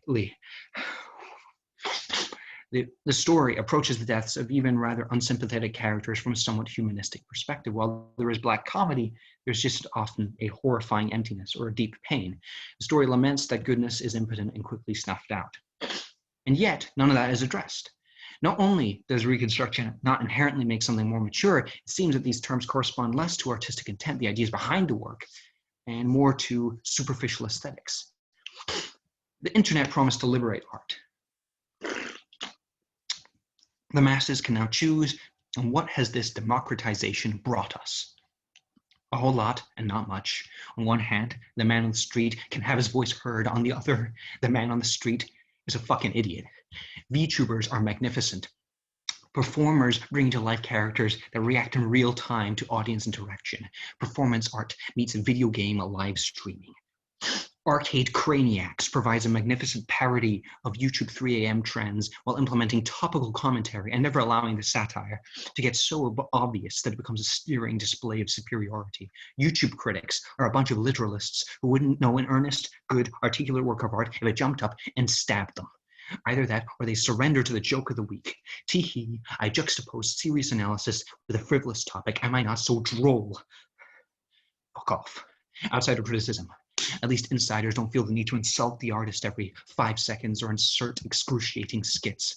I know this seems like I'm simply mad that bad things exist, and to an extent, it is simply that. So much supposed smart content on YouTube has infinitely less depth than the outsider art that exists all over the internet. Beautiful personas, unknown religions, self-published Amazon poetry, an album with 2 views. It can't just be popular and fuck off. It has to insist upon itself as well. Hell of a Boss is one of the few television shows I would regard as art, in that it joins the ranks of John from Cincinnati, Xavier Renegade Angel, The Shivering Truth, Heather's 2018, FLCL, and Ellen Gregory. It is more beautiful than the Sistine Chapel, and one of the main reasons for that is its waifu density. Damn near every character appeals to some person on an erotic level. It tapped into the erotic consciousness of the internet. In other words, along with having excellent black comedy, fluid animation, clear aesthetic inspiration from classic cartoons while retaining Medrano's signature style and surprisingly well-rounded, or at least suggestive of greater depth, characters for such an episodic cartoon, it tapped into the viewer's eroto-romantic response. It gave people gods and goddesses, romantic ideals, something of such relatively unrestrained in terms of adult animated television shows in the West, and honest sexuality could only have premiered on the internet. This is a sincere, articulate person to the world true motherfucking artistry. To be fair to the man on the street, Hell of a Boss is popular. Good. I believe that on at least some small level, one has to be a contrarian to be a good critic. That is, the impulse to see the good in the shat upon is a good one. And some A24 movie doesn't need more defenders. Cultivate a new canon, a new taste. If you're going to use the internet to make your critical voice heard, then why not shake things up a little? Invent a new set of standards. Don't be an A.O. Scott. Be an Armand White. Let me let you into a little secret. Much more movies are good than you think. Much more movies than you think are trying to tell you something, and you only need to adjust yourself to their rhythm. If you can adjust to Fellini Satyricon, you can adjust to The Turning 2020 or Freddy Got Fingered. The one problem with being a contrarian is that you don't get to feel smug forever. When I first saw Southland Tales, only a couple people cared about it. I felt like I had a little secret. I got to feel superior to critics and pretty much everyone else. I appreciated the Kino. I was ahead of the curve. Now, when you say you like Southland Tales, everyone says based. Before, people said nothing. It's gone from a minor cult following to a merely minor one. Gosh darn it. On one hand, I like that good art is finally being appreciated. On the other, I'll have to find another work to feel smug about. Hopefully it doesn't happen to Death Note 2017. Then I'll be really sad. Okay. Yeah. That Okay. was fantastic. You know, I read that when you initially shared it on Substack, and what I really love about that as a piece of criticism is the way it keeps growing and growing and growing in scope. You start with a pretty, I won't say narrow, but a pretty narrow critique of Bojack Horseman and AJR, and you end up with something massive in scope. You end up with like a real statement about like what makes art valuable and how like our approach to criticism is like so shallow and flawed. And it's really like amazing how you do that and how you get there.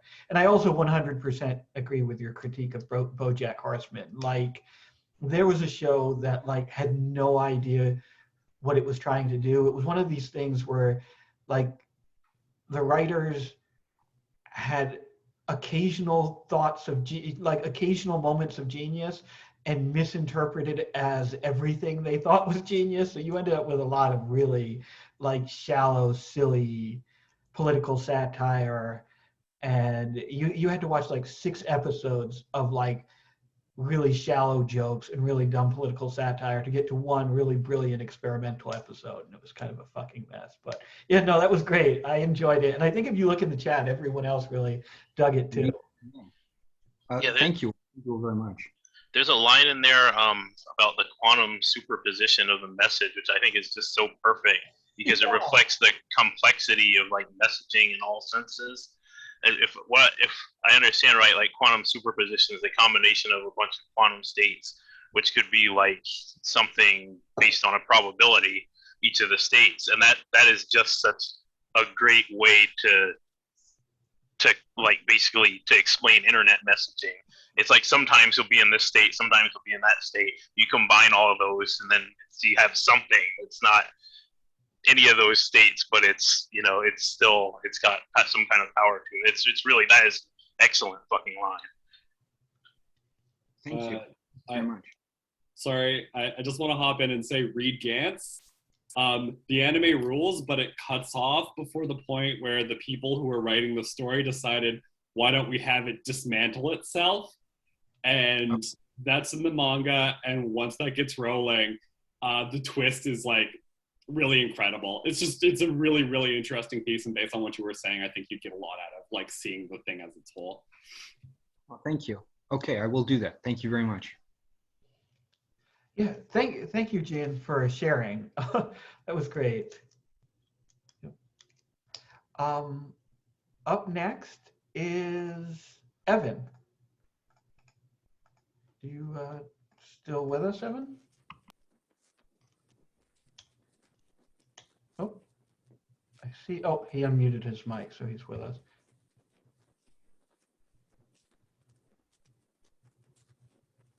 Oh, Evan, I can see you, but I can't hear you.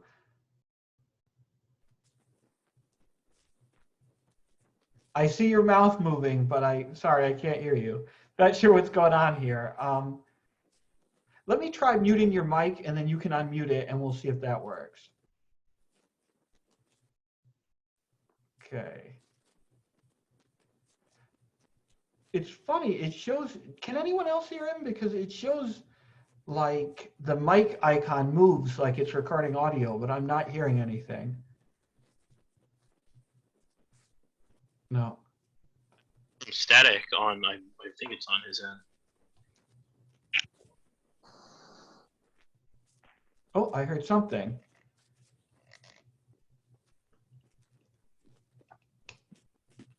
Oh, I'm hearing some noise now from your end, Evan. Maybe try talking again.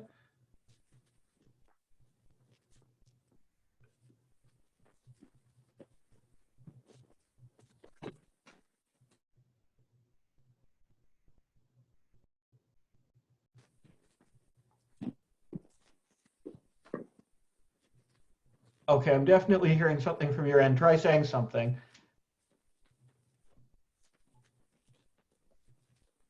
That's so weird. I'm hearing audio, but I'm not hearing your voice. I have no idea what's going on here. Dan asked if your mic's plugged in. If you, it may actually be that you have the wrong audio device set up. If you go down to the panel where you see the mute button, there's a little like caret there, a little arrow in the upper right hand corner. Check to see if the microphone is the one that you want to use.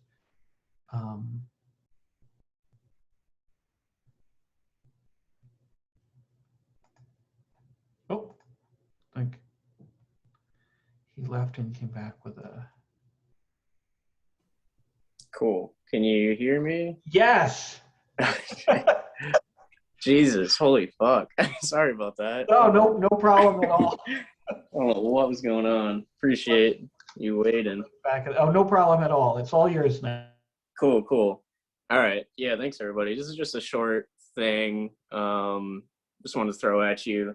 And I also wanted to kind of say, I am kind of new to just like being on Twitter, I guess. So like, it's cool to see everybody read, but I wanted to say like everybody, if anybody wants to like send me their shit or read some of my stuff, I'd be open to having readers, as I'm pretty new to getting back into writing. So yeah, it'd be cool to connect with some people. But anyway, okay, this is just called spell check.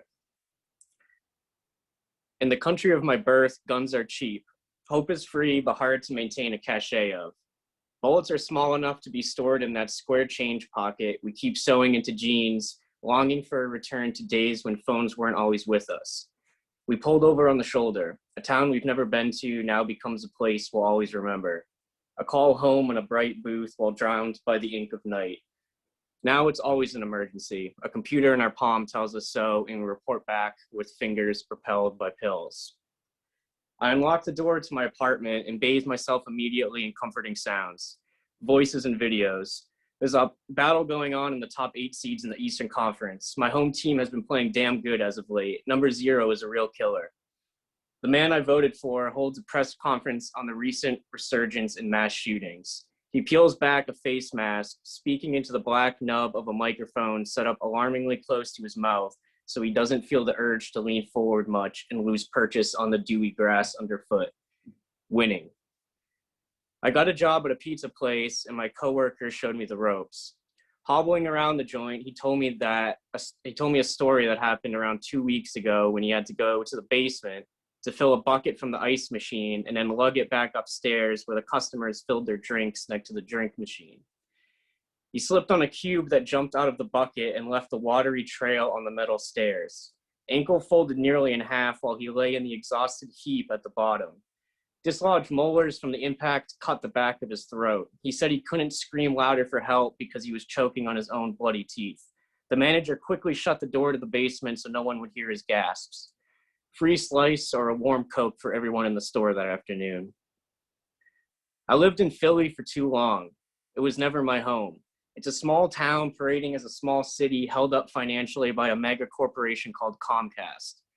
I'm brought to anger much too quickly by the fact that my spell checker maintains a red line under that corporate entity's name, reminding me to capitalize it. A true sense of entitlement to have infiltrated my word processor, seeking affirmation to bigger looking letter shapes. 60 to 70 hours a week working in a pretzel shop next to a train station underneath the Comcast buildings. There are 2 tall towers now when there used to just be one. They are situated next to each other in a way that made me wish for free fall. Sustaining myself on free coffee and microwaved bread all day, I needed to shit. Bathrooms without pus-slick needles by the seats lay beyond the Comcast complex doors. I'd feel the difference in air conditioning coolness and know I was close. The glaze of sweat on my entire face from a 10-hour shift seeped into my momentary awareness as a result of the new interior chill. Hundreds of salaried employees spilled out with the ding-ding of gilded elevator doors. I'd hold my bowels firm so I could linger there a moment while they passed by. I felt a shiver from my waist to spine, but I didn't make a move, and our lives were saved. That's all. Thank you. Appreciate it. That was wonderful. You know, it's a very short piece, but there's so much there, and there are so many wonderful details there. And oh my God, the bit with the teeth was one of the most horrifying, like mental images that I've had in a while. And the bit about the spell checker trying to get you to capitalize Comcast and your refusal to do that, that was really inspired as well. But there's just like such a wonderful richness in detail and scope for a piece that's only 2 pages long. So it's wonderful. Thank you, Evan. Appreciate that. Thank you. Alexandrine is up next.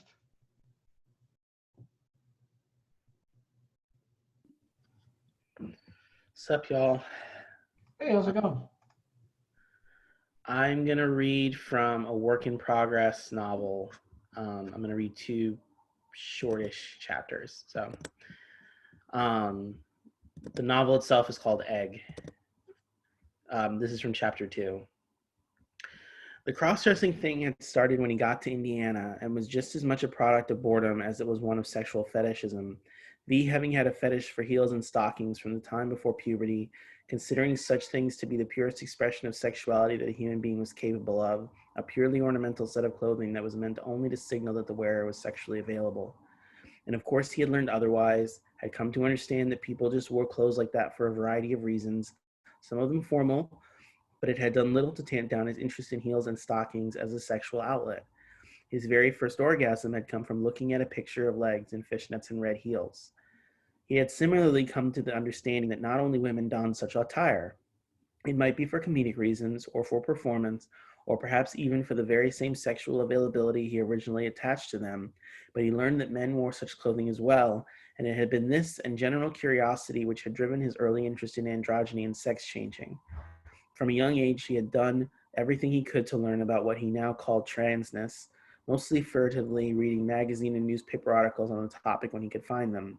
They provided little of the lurid detail he sought so thoroughly, which is why it was a blessing when he discovered high-speed internet pornography around the age of 15. He'd crashed the computer almost immediately after getting it from looking at anime dick girls. Once the computer was up and running again, he was off and going, looking at mostly straight, typical pornography, but within a year's time also starting to get into the shemale categories, both real and animated, and from there into the gay categories as well, visibly male, unsurgery cross-dressers, as well as just plain old jerk-off videos.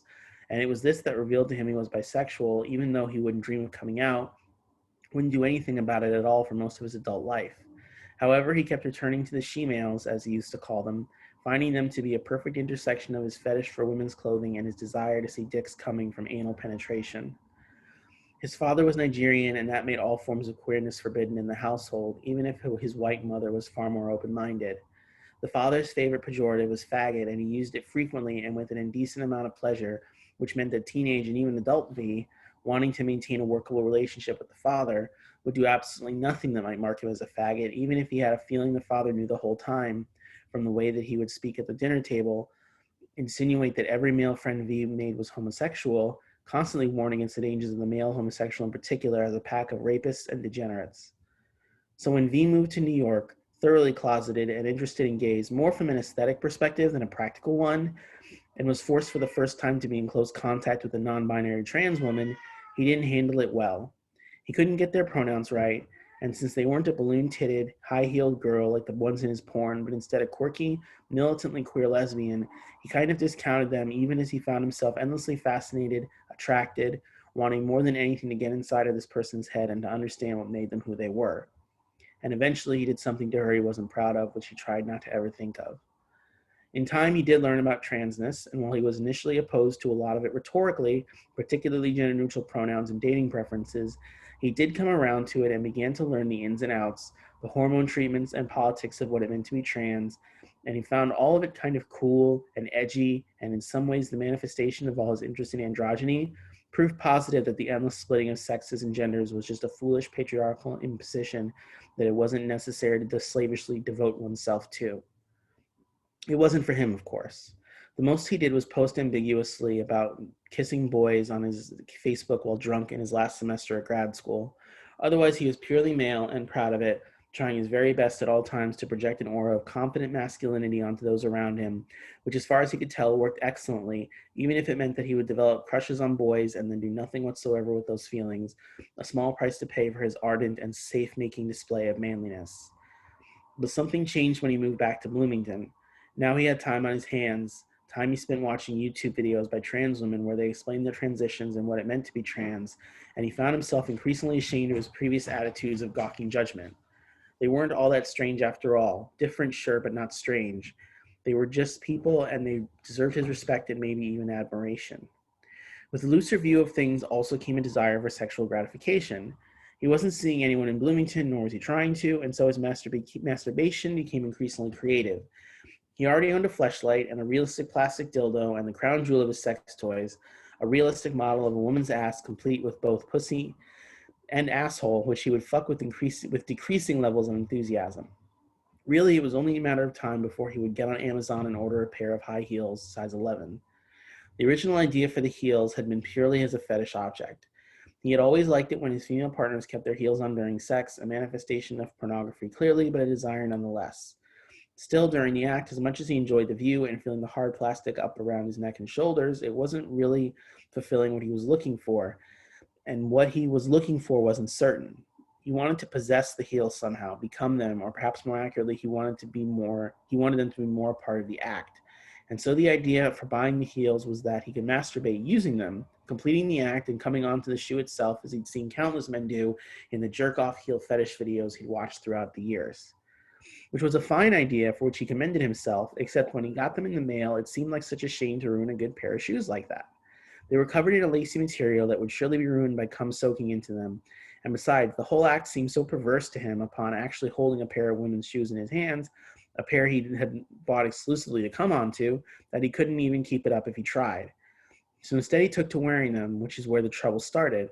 He really, really liked wearing the shoes, more than he had anticipated, more than he could have possibly expected. And now instead of feeling perverse in a way, he felt naughty in a perverse in a bad way, he felt naughty in a good way, even though he had now crossed over inexorably into the realm of faggotdom, being that once he was wearing the shoes, he had no problem jerking off whatsoever and would put them on almost every time he masturbated. Although had he become a faggot, the trans community had words for what he was, forbidden words that were used by the trans exclusionary radical feminists and the conservative Christians who abhorred this increasingly visible subset of the gay community. Words like autogynephile and fetishist, words that described straight men who were so fucked in the head from watching pornography that they took to wearing the clothing of women and masturbating to the sights and sensations of their own degenerate bodies. Even the trans women themselves made a distinction between transvestites, who dressed in women's clothing for sexual gratification, and real trans women who simply wanted to live their lives and suffered from something called gender dysphoria, an intense discomfort with being and presenting male. And yeah, sure, one time V had watched a video about dysphoria and understood how hard it could be to be in a male body, but he also could see clearly that he was just a simple fetishist and not a trans woman. The trans women did everything they could to distinguish and distance themselves from the cross-dressers, and honestly, V didn't blame them because there was so little they had in common, and he definitely saw himself as just someone doing this for kicks, even as he respected the real trans women for doing something difficult he could never see himself doing. It was true that V had taken to painting his nails and had his ears pierced a while back, but that didn't make him a woman, just a garden variety faggot who refused to admit what he was, which was its own kind of shame to be sure, but also wasn't nearly as big a thing to contemplate as completely abandoning his gender for another one. All of this to say that when he got the bad news from Ronan, there was nothing else for V to do than to take out the shoes and have himself a good wank, because it was clear that there was nothing he could do in that time to make things better, and all he could do was wait with enormous trepidation for some kind of an answer, and maybe call the landlord in the morning, and so for now he might as well just get drunk and come. And if my cat will stop making noises, I'm going to read one other short chapter. This is chapter 7. The call came in from Ronan. They were in. The property management company had decided to take them on, and they'd be on-site managers of 2 buildings in North Seattle. And as he passed this information on to V, his voice became increasingly bright and excited and hopeful, an energy V wanted very much to match but found himself unable to. Have you gotten your plane ticket yet? What? No. Dude, well, you better hurry. They want you here starting Monday. This precipitated a good amount of anxiety in V, and he hung up the phone with no small amount of trepidation. Yeah, he had his way out, and thank fuck for that, but it still put him in a position he wasn't prepared for because he was neither mentally nor practically ready to move to the West Coast.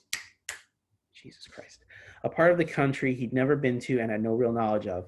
And besides that, he had gotten fat since the last time Ronan had seen him, and he wasn't sure how that would go over. And really, there were just so many things he wasn't ready to handle yet, but would have no choice but to manage. And so he took out his computer and booked the cheapest flight he could in the time frame, which ate up the last of his credit. And with a double-digit sliver remaining, he got a bus ticket to take him out to Indianapolis. There was just enough left over for a little bit of booze, so he went to the drugstore and obtained a fifth and some sandwich meat and a loaf of bread to sustain him the 48 hours he had left in Bloomington. He got out the giant suitcase he'd used to move from New York from out of his closet and began throwing clothes into it as best he could. Theoretically, his wardrobe at the very least would survive the move, seeing as that was basically all he'd brought with him on the move to Bloomington. His anxiety spiked ever further as he realized what he was doing, that he was once again giving up a home for a relatively unknown situation, as he had more than once in the past couple of years, and his housing insecurity left him unable to organize as he packed, yielding a rumpled and inefficient sea of cloth in the suitcase. He drank half the fifth, which granted enough of an effect to keep him up until early morning, when he passed out and woke up in the late afternoon the next day, stricken with terror and less than 24 hours away from his early morning flight. The kitchen items he'd procured would be left behind, as would the furniture and electronics. He didn't feel any amount of loss over leaving these items behind, having procured most of them in secondhand stores, and none of it being to his taste or exhibiting any great utility. There was truly nothing to lose in making the move, which is why he even considered it in the first place, Even though there was fear of the unknown, it was possible that fear of the known outstripped it handily, so on balance, he was doing the best he could. V drank the rest of the whiskey as he finished packing. He couldn't bear to leave the place too much of a mess, and so he endeavored to clean it up somewhat, humiliated that the landlord would take possession back and find the piles of food containers and thin layer of scum on every surface. There's a basic desire not to be perceived as less than in all humans, and it is this desire upon which a good amount of society is based. He pulled the rubber ass out of the closet and threw it in the dumpster along with a cavalcade of takeout boxes and empty bottles, watching the grit and grime stick to the latex skin and finding it to be droll and fitting, enough so that he took a photo of it in the dumpster on his phone just for the sake of having it. He returned to his unit and rummaged through his closet, looking for more things to throw away or pack, and he stumbled upon the pair of heels. Hang on.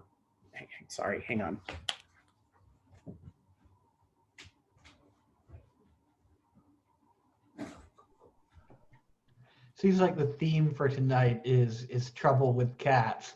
Yes. Mr. Bones was throwing a fit before we started, and Sean's cat was acting up, and Unity's cat has made a cameo appearance. Now your cat. Yes. My cat loves to eat plastic, so I'm trying not to give him an impacted colon. So Yeah, I hear that. all right, I'm almost done. Okay, and he stumbled across the pair of heels. He hadn't thought about how the cross-dressing would intersect with the new life he was about to share with Ronan, had in fact done a good amount of work pushing the idea from his mind altogether so as not to have to consider the possibilities. And it was only now that he was holding the physical evidence of it in his hands that he started to feel some level of understanding that the two would not be compatible, and he had better reconcile them now than to do it later, and the best way to do that would be to get rid of the shoes.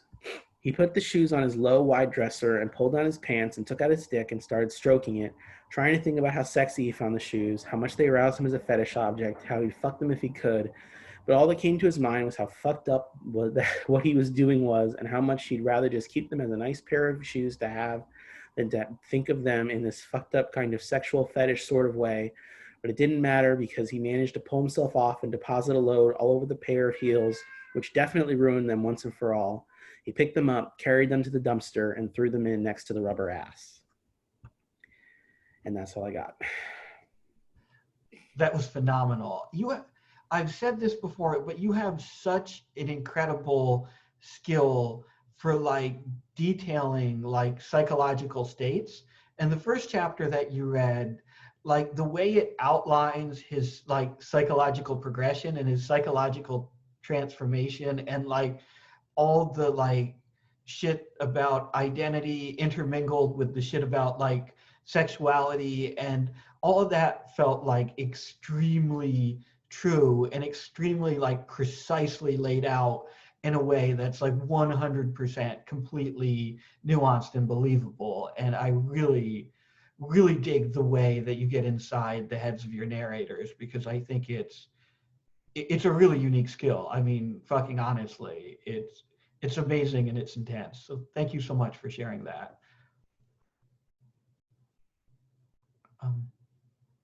Thank you. Sorry about the cat.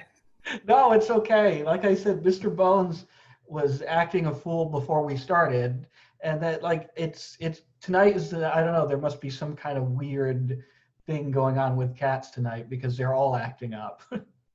Anyway, thank you for reading. And up next is Gabriel.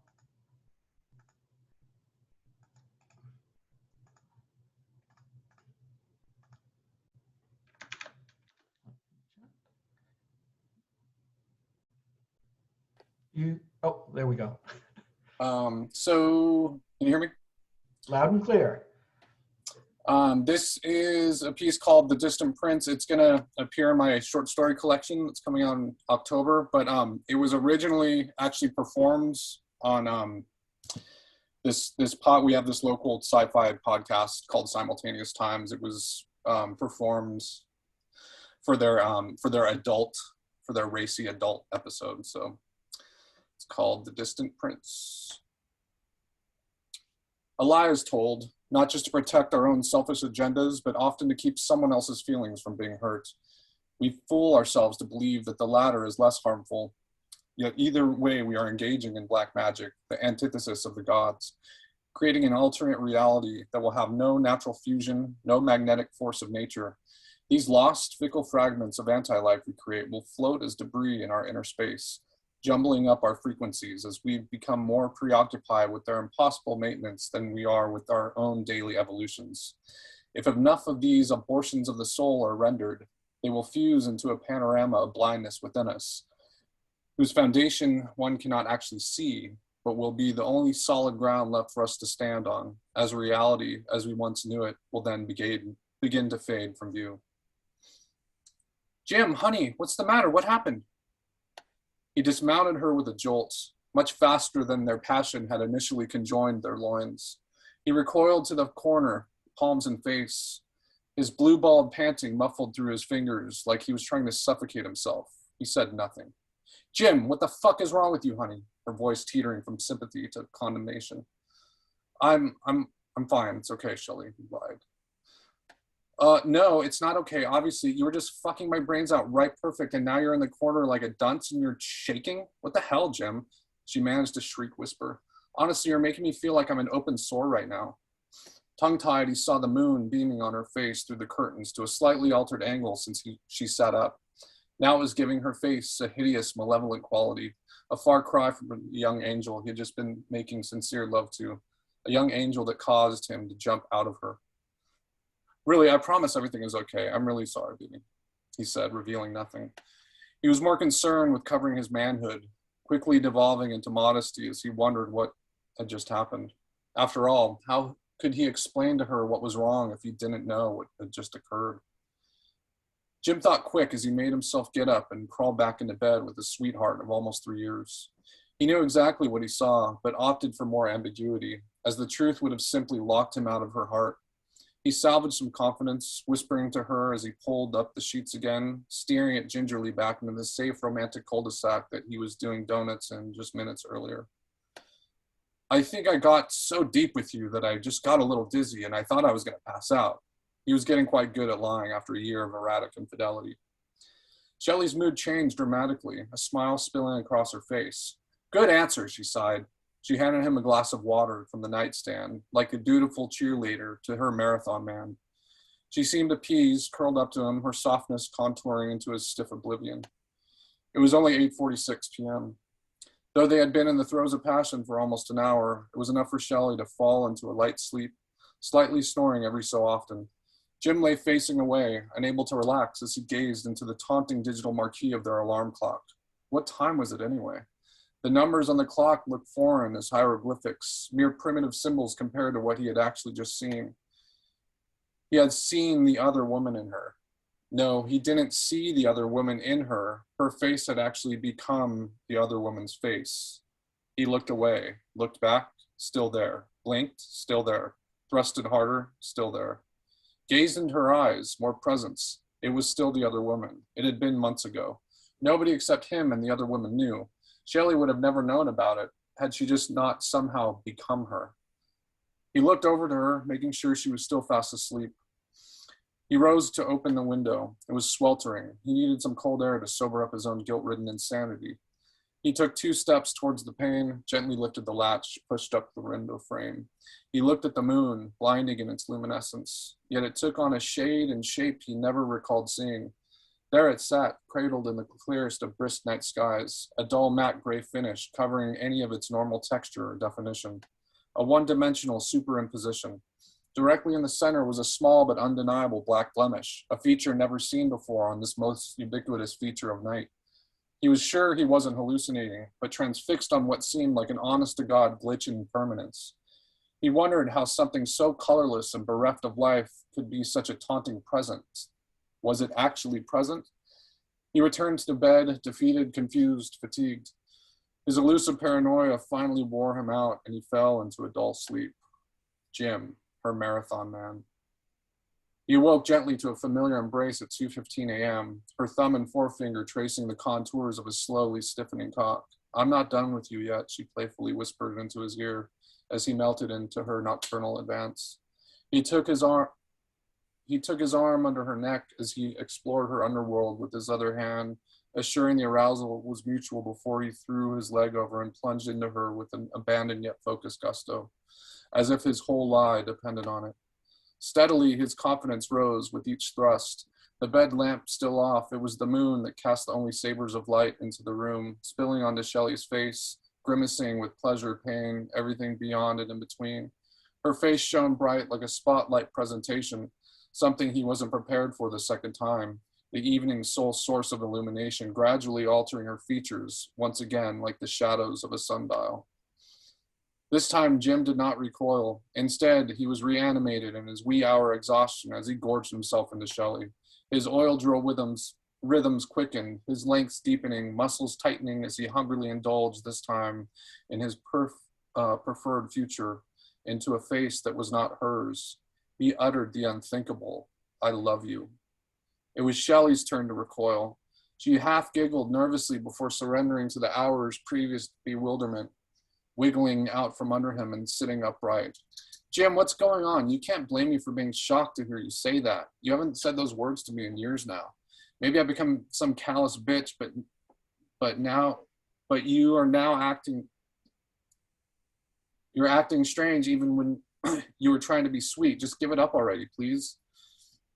He rose off his knees, planted his feet onto the floor, saying not a word, save the residual panting of his deflating passion.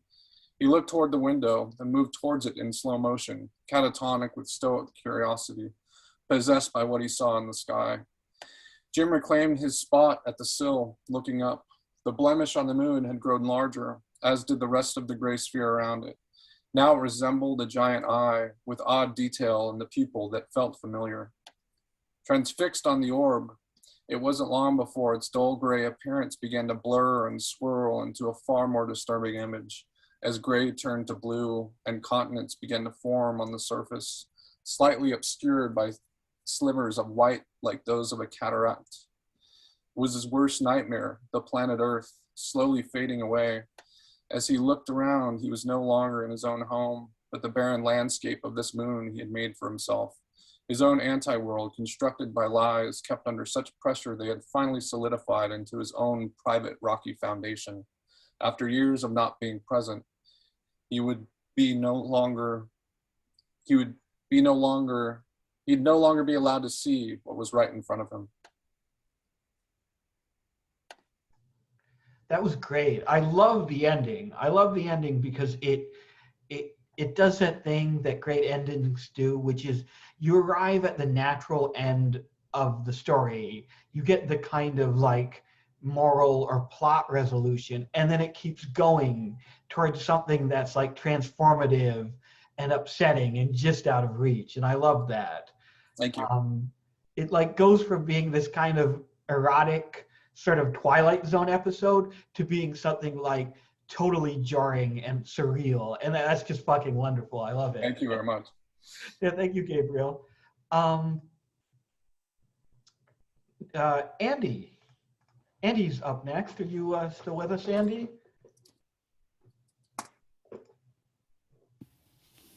Well, can you guys hear? Can you hear me? Perfectly. Okay, cool. I'm going to read the short flash piece. It's called Third Wheel. All right. A rooster wakes Jack and Miriam up with his morning song. Miriam opens her eyes and sobs over nothing, when someone out there is probably going through something that will break them. She gets out of bed, pats her boyfriend on the head, ruffling his black hair. Jack smiles at her, and then he reaches over to his nightstand, grabs his phone to check his IG, Facebook, Snapchat, Twitter, text, Gmail inbox. He walks away to the living room and reads a great American novel. It's okay. Miriam goes back to bed, and now she's tossing and turning under the blanket, hoping someone she has once loved will message her back, knowing they probably are in bed with someone they met through the internet, through a dating app, maybe through a mutual friend from IRL. Jack and Miriam are reading the news, and they both have opinions, but they don't want to have a fight this early in the morning. He's looking at his phone and sitting on the toilet, and she is outside, scrolling up and down websites from CNN to MSNBC, waiting for the USPS mailman to bring a cardboard package from Amazon. She thinks the mailman has character because he has a nice face, high cheekbones, green eyes, thick brown beard. He's also tall. Jack is a bit shorter than him. That's unfortunate. Jack's stomach is rolling from a mix of Grey Goose and Minute Maid orange juice. They like the drink, they like the smoke, they like the party, and they're both trying to go cold turkey today. Miriam thinks about how the world is burning and how the people's lack of power to reclaim what maybe was never theirs to begin with in the first place. This doesn't really make sense. Not much does these days. Jack believes that nobody really cares about anyone until nobody is the one getting bombed and shot and stabbed and getting their country being shattered by famine, war, genocide. This happens every day. They eat breakfast. Jack burps. Miriam suppresses a fart. She looks out the window and notices that the rooster is no longer singing its morning song. It is now eating corn. Jack washes his hand at the sink with soap and hot water, and he hopes today is going to be better than yesterday. Miriam thinks about tweeting about the war in the Middle East, but decides to post a picture of a cat and puppy playing a Roland drum and synth machine in a studio apartment in Santa Ana. She forgets about the war. They both leave the apartment, holding hands as they go for a walk. Start conversations with the cardinal flying from the birdhouse, dangling from the roof of the coffee shop. The cardinal flies straight into the window pane of a Target, like the store Target. It lands on the sidewalk like a raindrop. 3 emo kids were riding skateboards stop skating, and one of them retrieves a first aid kit from his Uniqlo backpack. He hands gauze and Neosporin to the brown-haired kid, and she applies the cream to the wound of the cardinal. The backpacker kid frowns as he makes a splint for the cardinal, but the bird has blood leaking out of its beak. The brown-haired kid stops the bleeding with a sugar cube that came from a peppermint Altoid tin. The third kid is talking about using an EpiPen to wake up the bird, but they don't know how to use it. But by then, the cardinal's waking up and flapping its wings. Red feathers drop into the concrete like blobs of red paint, spilling on a dirty canvas. Miriam tries not to watch, but this is ingrained in her. Her need to watch and observe and act like she's taking part in a dialogue that she thinks will serve her, that she thinks will heal her. When the cardinal flies away from the 3 emo kids, Miriam and Jack sit down on an iron rod bench and take selfies with the Target mall behind them. He touches her wrist. She leans forward and closes her eyes. She grabs her neck and pulls her closer, and they end up making out for 2 minutes, but there is no passion. Jack and Miriam walk away to the parking garage and hop into a black Range Rover. They just sit there for a solid 10 minutes. Miriam's keeping track of the time. She keeps a track on her phone. Jack is thinking to himself, why am I existing in such a harmful and chaotic environment? Miriam tells him pretty things that makes him warm and happy, but he doesn't want to hear pretty things. He only wants to talk about subjects of consequence. Reaction, action, conflict, resolution, character development, plot, image, narrative. He's a writer. This is what writers do. Miriam never understood that. She's a musician and singer, but she does care about cadence and repetition. She doesn't want to be here anymore. Looks out the window, sparks a spliff that she made earlier while she was waiting for the mailman. Jack is reading the news about the Middle East, and now Miriam is torching the spliff with a purple big lighter. He smells the aroma of his childhood, and Jack is wondering if his formative years really did anything to make him into a man he is today. Miriam exhales and the smoke hits the rearview mirror, and Jack coughs and closes his eyes. She puts her hand on Jack's thigh and he gets hard. She tells him to open his eyes and he obeys. I don't want to be with you anymore, Miriam says. I'm in love with the mailman. Jack is still hard, so this is devastating and very awkward, and he doesn't know what to say back, but he says something anyways. Let me guess, it's you, not me, he says. Miriam withdraws her hand from his thigh, and she sighs and takes a larger hit from the spliff, and she tells him, I told you, I'm in love with the mailman. He has character. You don't. I thought we were getting clean today. We had a game plan. We were going to follow the game plan. This is my last joint. Hopefully my last bump. And this is the last conversation I want to have with you, Jack.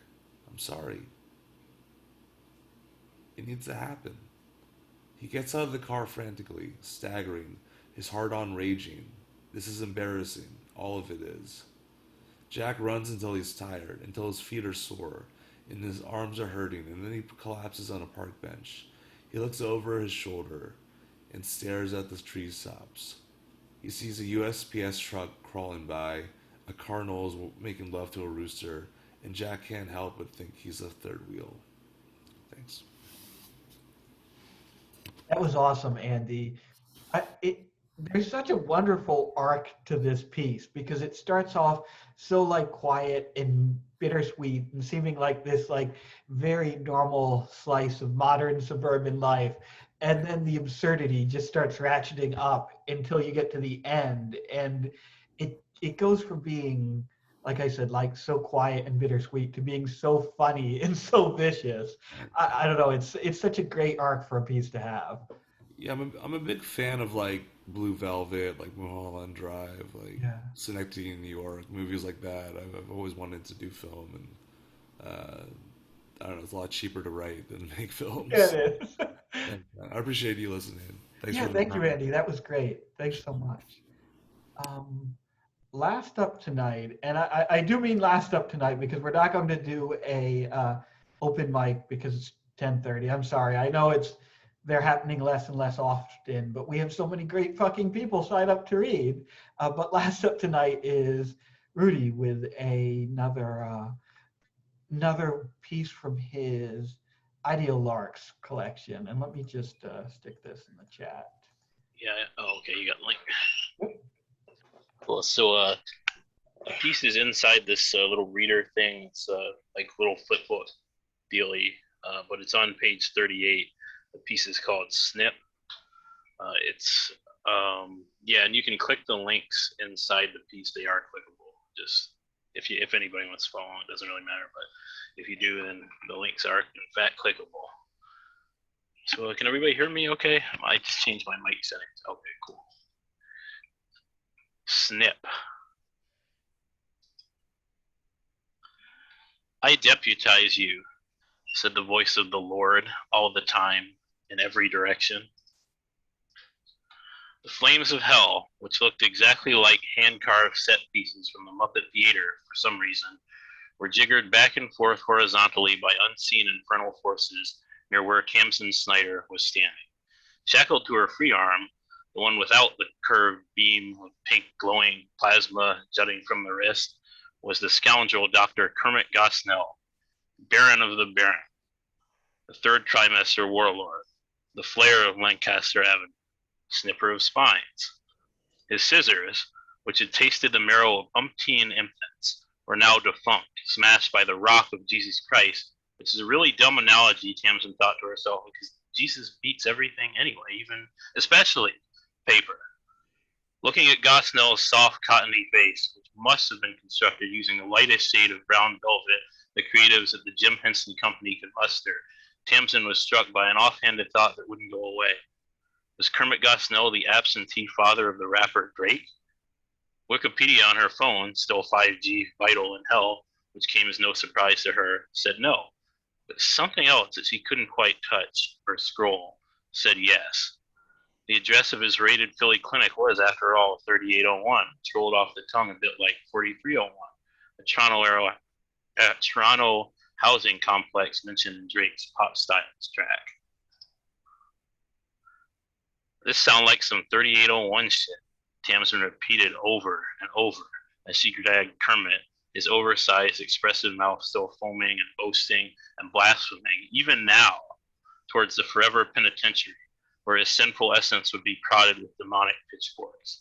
The judge, given the bad doctor's crimes against creation itself, had shown no mercy. Kermit Gosnell, fucking heinous butcher man, sinner man, butcher man, guy.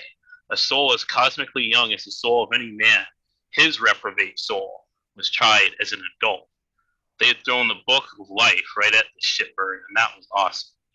The sentence? Total annihilation. As she tugged, Tamsin could see Kermit's puppeteer, black-clad and nearly inscrutable against the backdrop of spiritual darkness that was hell's geography, stumbling along, struggling to animate his trips, falls, and mouthy apostasy. Eventually, a huge demon with a prick that looked like an Orbanaut from Sonic the Hedgehog 3 emerged from a crevice and walked alongside the group while occasionally flexing its muscles. Need help with this buck, young lady?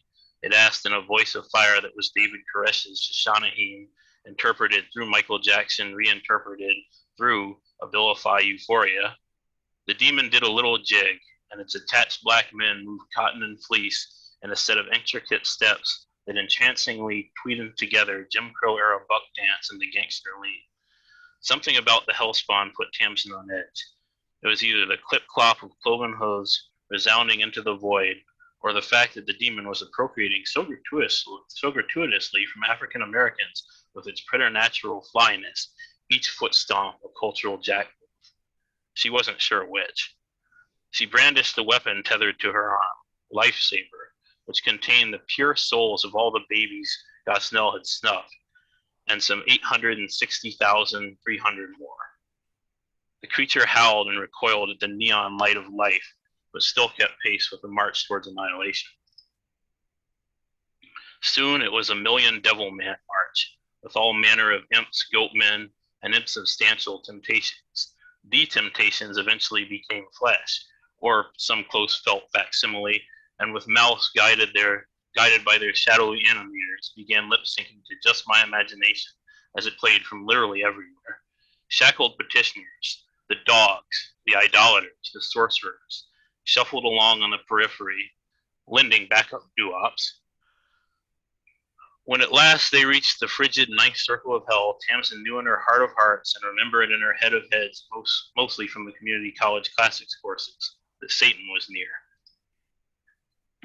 The chorus of oldies ceased as she approached the Morning Star's icy crater, the sides of which were lined with jail cells that formed a panopticon.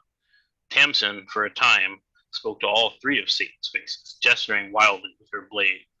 Its stray light illuminated some of the typicalities of prison existence. Dudes getting big, lifting the heaviest things they could find, in this case, the weight of their sins in the absence of God's love, transsexuals, pouty-lipped, and inscrutably gendered, vying for the coveted title of Snow Queen in the cell block, and a deserted law library with one copy of the good book.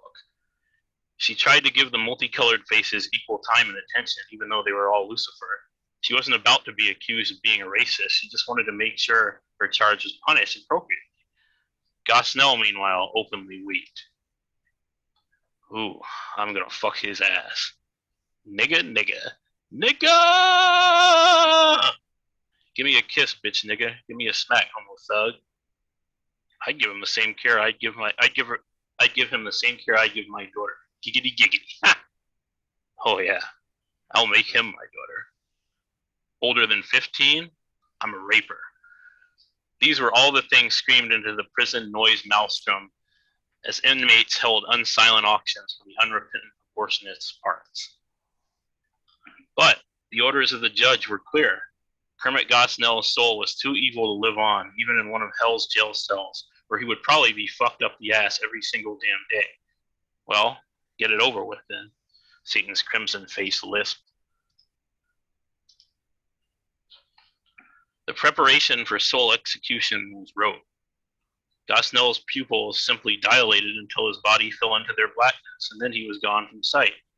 Hell's dark folds closed in around Tamsin like black bars in a video game cutscene. Thousands of red eyes stared at her, the center of attention. She twitched, then lurched involuntarily forward, pointing at herself with completely humble, "Wah," like expression on her face.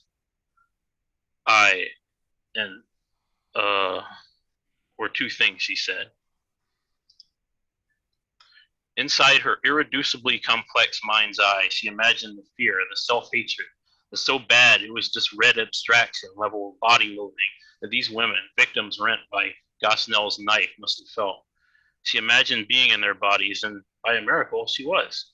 Tamsin looked down to find herself in labor, but not the toil of zealotry that she was used to. No, she found herself light, pregnant as shit, water broken, hospital gown, and brow soaked with fluids, legs spread open on an operating table where a bright light shone down on her distended belly. Those demons who didn't bolt immediately were bathed in the cascading glow and incinerated. Dust from their immolations wafted across the room, soiling everything with sooty particulates. The negative space between light and dust was occupied by the form of a man, distinguishable only because he was framed by the pollution. He reached 30 mitts deep into Tamsin. She ululated. He withdrew. Boy, the figure boomed, laying an infant across her chest. Tamsin sat up, cradling the child. It looked like a miniature version of Kermit, but with no strings attached. It jiggled and squirmed in her grasp like small gelatin naturally soft, and she wondered what talented puppeteer was lending it movement. Ventriloquimotion? Oh, Tamsin thought, remembering God and his tests. Pop quizzes, really. She anticipated the scissors before she saw them, but the sound of their radical empathy, snip, was still a system shock. Well, I guess it was more like a bioshock, where a maniacal father figure holds a woman with weird powers captive and subjects her to narrative seasoning trauma, kind of like an alternate reality version of Earth, where torturing animals actually does make the meat taste better. Meat. As the dusty man thrust the rusty instruments into baby Kermit's back, Tamsin let out a cry. Why? Fucking I don't know, he said before redimming the house lights. Rip. The prison observed a moment of silence, which lasted until a massive goat-headed woman kicked the wan little husk of Dr. Kermit B. Gosnell into a frozen pit with spikes and said, "Let's fucking party." It stands to reason that Tamsin Snyder didn't merely walk out of hell. Satan would have had to have been out of his gourd to let the sword maiden pro-life movement leave his domain alive. As she emerged from the tundra into sulfurous heat, 6 billion demons assailed her. Out of respect for the laws of Newtonian physics, which still exist in hell, and the laws of fandom, which might, I don't know, she didn't kill all of them. But as felt-suited curmudgeons catcalled from the gallery demanding aesthetic destruction, swaths of pinkish light washed over the dreadscape like a real rain, which was needed because the place was pretty dry. Black suits worked like they were employed by 3-letter agencies, positioning their marionettes for slaughter. Tamsin heard strings and poles snapping as the life-saber sundered them with her deliberate slices, leaving carnage but no gore as per her very PG-rated perception of her own violence. Demons that died exploded in puffs of stuffing and pipe cleaners, and on the rare occasions where she did extinguish a black suit, who she presumed to be flesh and blood, their remains were left tastefully dismembered, dollops of hot, glowing fetal essence, cauterizing any encroachments of strawberry. It sure was a heck of a mess. Her time in hell ended like it began. Gates were passed through, yes, and God's voice was mixed with probably a dozen others who used clinical language and insulted her intelligence, even though intelligence denotes a bullshit concept sustained by modern psychiatry and dudes who want to be V.F. Skinner but lack pigeons in a great war. At some point, Tamsin Snyder was in her pajamas. At some point, she was sitting down, swishing pills around a paper cup. At some point, she was doing a worksheet. At some point, she was doing homework from a correspondence course. At some point, she was lying down, lying. At some point, she was lying. And that's it. I don't say this lightly, but that may be one of the most wonderfully psychotic things you've ever written. And this is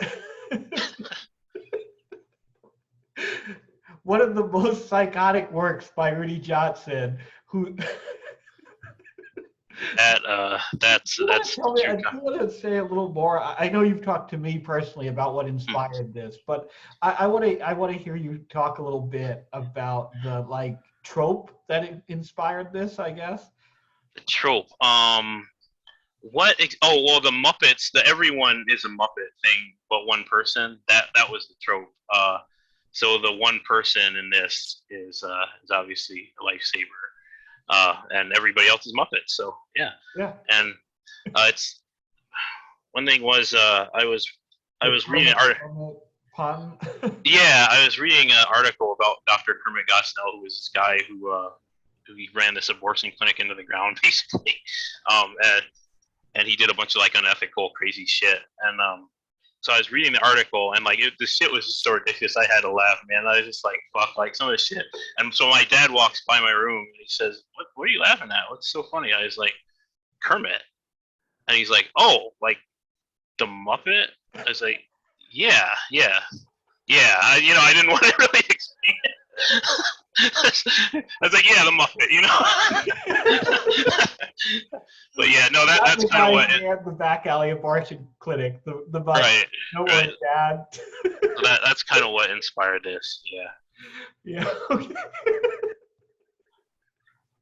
Thank you, man. That story. I just had to find a way to get you to tell that story because it kills me every time. Okay. Thank you, man. That was awesome as usual. I guess we're closing out the night now. As usual, I guess I will leave the Zoom call open for a little bit if any people want to hang out, bullshit, whatever. But this concludes the reading part of the reading. If you're watching this at home, this has been misery. I always say at home as if anyone, I guess we can soon. Most of us are vaccinated. Maybe soon we cannot be at home. But point is, if you're watching this on YouTube after the fact, this is Misery Loves Company, weekly reading series hosted by miserytourism.com. If you enjoyed this, if you were entertained, if you thought it was funny, if you want to come and read your work sometime, anyone can come, anyone can lurk, anyone can share, anyone can read. It's every Friday, 8 p.m. Eastern Time, 5 p.m. Pacific. We tweet the link out on Twitter at Misery Tourism about 15 minutes before we get started. Okay, that's it. Fuck it. We're done.